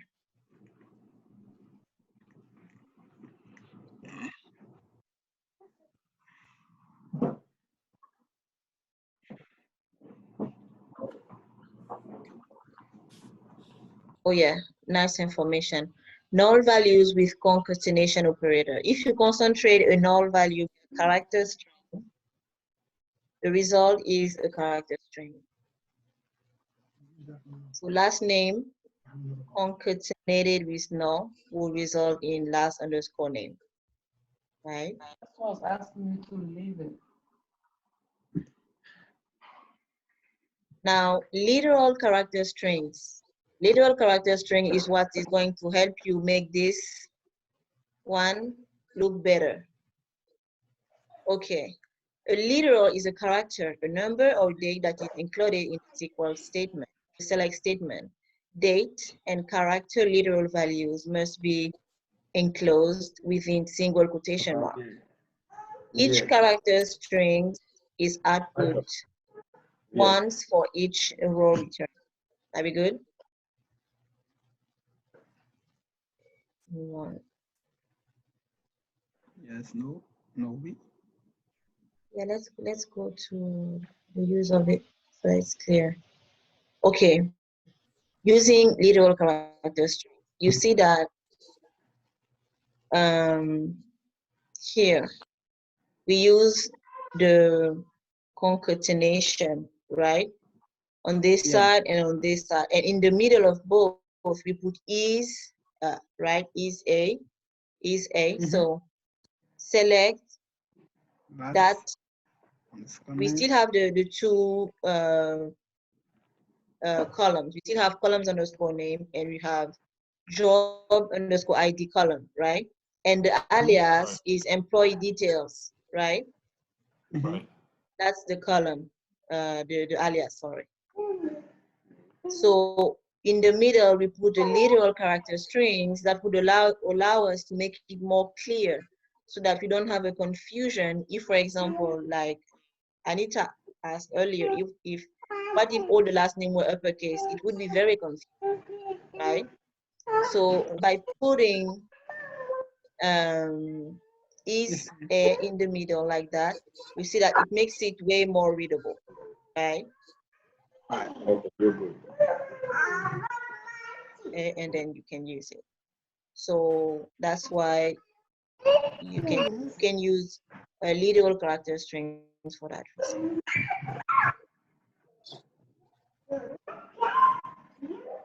And here we have another example. The example in the slide display the last name and job code of all employees. This is the, okay, for that one, since we already saw the other table earlier, you can see that it makes it better to read, right? All right. You notice that you have a space and you have a space after. You see that? Okay, so the space is included in when you put it in strings. Make sure you put the space. Must you always specify the alias? We don't have to specify the alias, but for example, for here, the name, it would be too long if you have last underscore name and job ID. You see? Yeah. But you don't have to, and you can just to make it easier to read. Okay, using literal characters. For example, here it's different. Okay, since we saw the last example, who can tell me what's going on here? What are the columns? Last name and salary month. Monthly. Whose sketch is that? Right, the tables here, the columns here are last underscore name and salary monthly, right? Those are the two columns, right? And employee is the table. And here,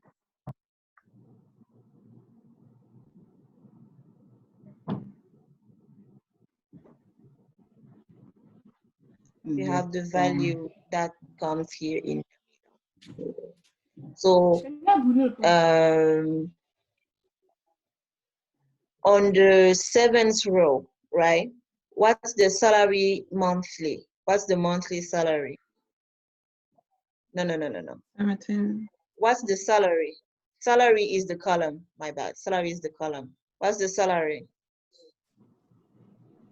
That's it. 17,000. 17,000 times 12. 17,000 times times 12. 17,000. Just why do you get it? Wait, 1 month salary. So do you mean salary per year or just? No, like you see here, is the salary and the last name, right? Okay. The last name is the first column and salary is the second column. But monthly here is the alias given. You know that you don't always have to put as for aliases, right? So monthly is the alias here. So is it confusing? Nope. No. So just double checking on the previous one, you say you don't have to put as employee detail, right? No, you don't have to. Okay. But every time there is a word that follows the every time there is a word that follows a column, your Oracle SQL will assume that it's an alias, even if you don't put as. Right? You see that here it didn't specify as. So it assumes that mean that it's the alias. So we good with that? Yes. Now we come to the alternative quote operator.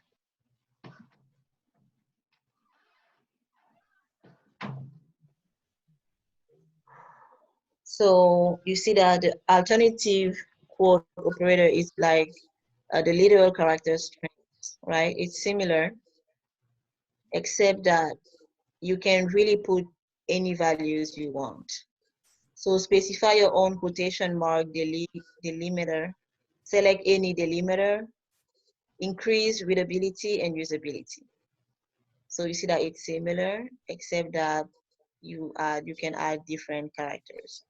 And you notice that for literal characters, you didn't. You were just using like letters. So here is manager underscore ID as department. You can see that here is column name. Here too. Here again we have the, I'm sorry. Here we have the alias here, right? And then the table name. And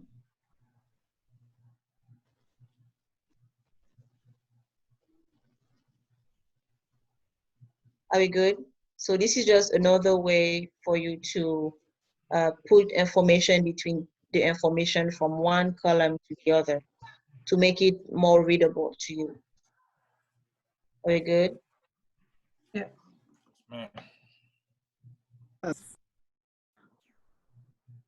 See the department name here, we have administration, marketing, shipping, IT, sales.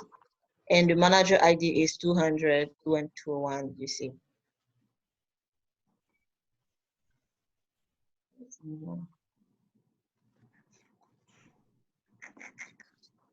Now the quote operator. Many SQL statements use character literals, expression, or conditions. If the literal itself contains a single quotation mark, you can use the quote operator and select your own quotation mark delimiter, right? So you saw that with the literal expression, you saw that you couldn't use exclamation mark and stuff like that. But if you want to use like greater than, brackets, parentheses, that's when you would use the quote operator. Are we good?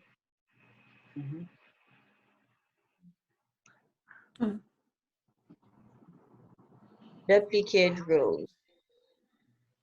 That one we just saw distinct. We talked about distinct already. So distinct is you only have it once. Here you have 20, no, where is it? Here you have 2020 twice, and here you see that you don't have, right? Duplicate rows. You use distinct to avoid duplication. Okay, now describe comment. You I guys know have a this. question. Yes. So the distinct, if you're selecting different multiple, like for instance, in the example that we had before, it was like select this distinct role privilege. If you also want distinct privilege, do you have to put distinct in front of the privilege, or just one distinct in one SQL statement is good enough? No, you need to put distinct. Usually, distinct is best to use distinct for one column, usually. Yeah, yeah. Because usually you will have values for other, you might have the same value found twice in other, like in other ones, especially if you have a primary key in it. If you have a primary key in it, then definitely you won't be able to, it will be useless because the primary key has to be unique, you know? So Okay. it's better to use it for one or two, but no more. And you cannot put distinct for the second one. For example, you cannot put select distinct role, comma, distinct privilege, right? Only distinct once. Good? Okay. And that will apply to both distinct role and privilege, right? Right. Okay.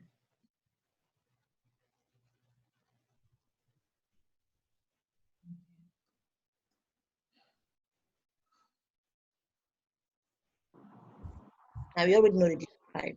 It allows you to see to view the structure of the table, right? We already talked about describe a lot. Yeah. Right? Yes. You guys know how to describe, so let's describe employees. You can use describe or we can use desk.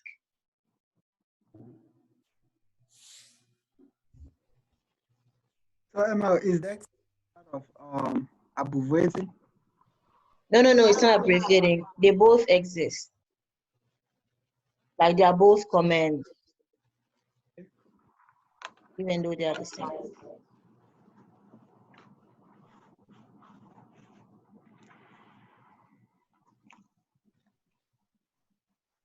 It's a language, right? So the language evolves. Like now people say bye, but people didn't say bye back in the days. Anyway, statement that executes successfully. Select first underscore name. Okay, I'm going to ask you guys, which one is correct? Okay, is the first one correct?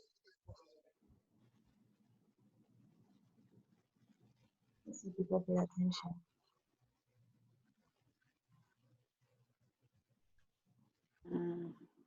Like if you run it, right, will it go through? No. The first one would you're missing the quotes. Exactly, the double quotations are missing. So the first one wouldn't go through. That's a fail already. And the second one?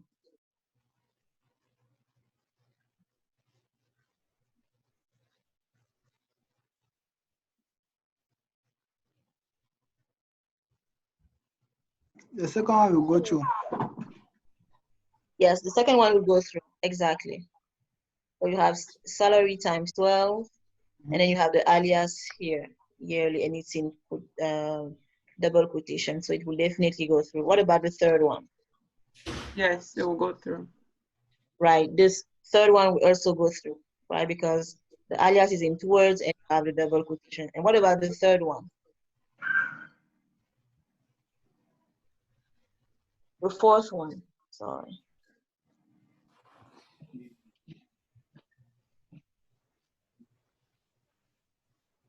You won't go through. It will fail. Yes, because it will fail. is not in the code. Right. And what if it was only 1 word, not 2 words? Will it go through? What if Sal wasn't there? It still won't go through. It won't go Still won't go through. It still won't go through because it's not on quotation. No, it doesn't have to be on quotation. If it was only yearly without Sal, right, it would go through. Yes. So we say that any word that is after the column without a comma or anything, your SQL will assume that it's an alias. That's alias, yeah. Even with the first underscore name plus last underscore name. I don't think it will go No, through. that one wouldn't go through. After the 4 would definitely not go through. Yeah, because of the plus. Yeah. First name plus. You can add letters. Because of that, mainly because of that, it wouldn't go through. It wouldn't go through. But the as name here is not a problem.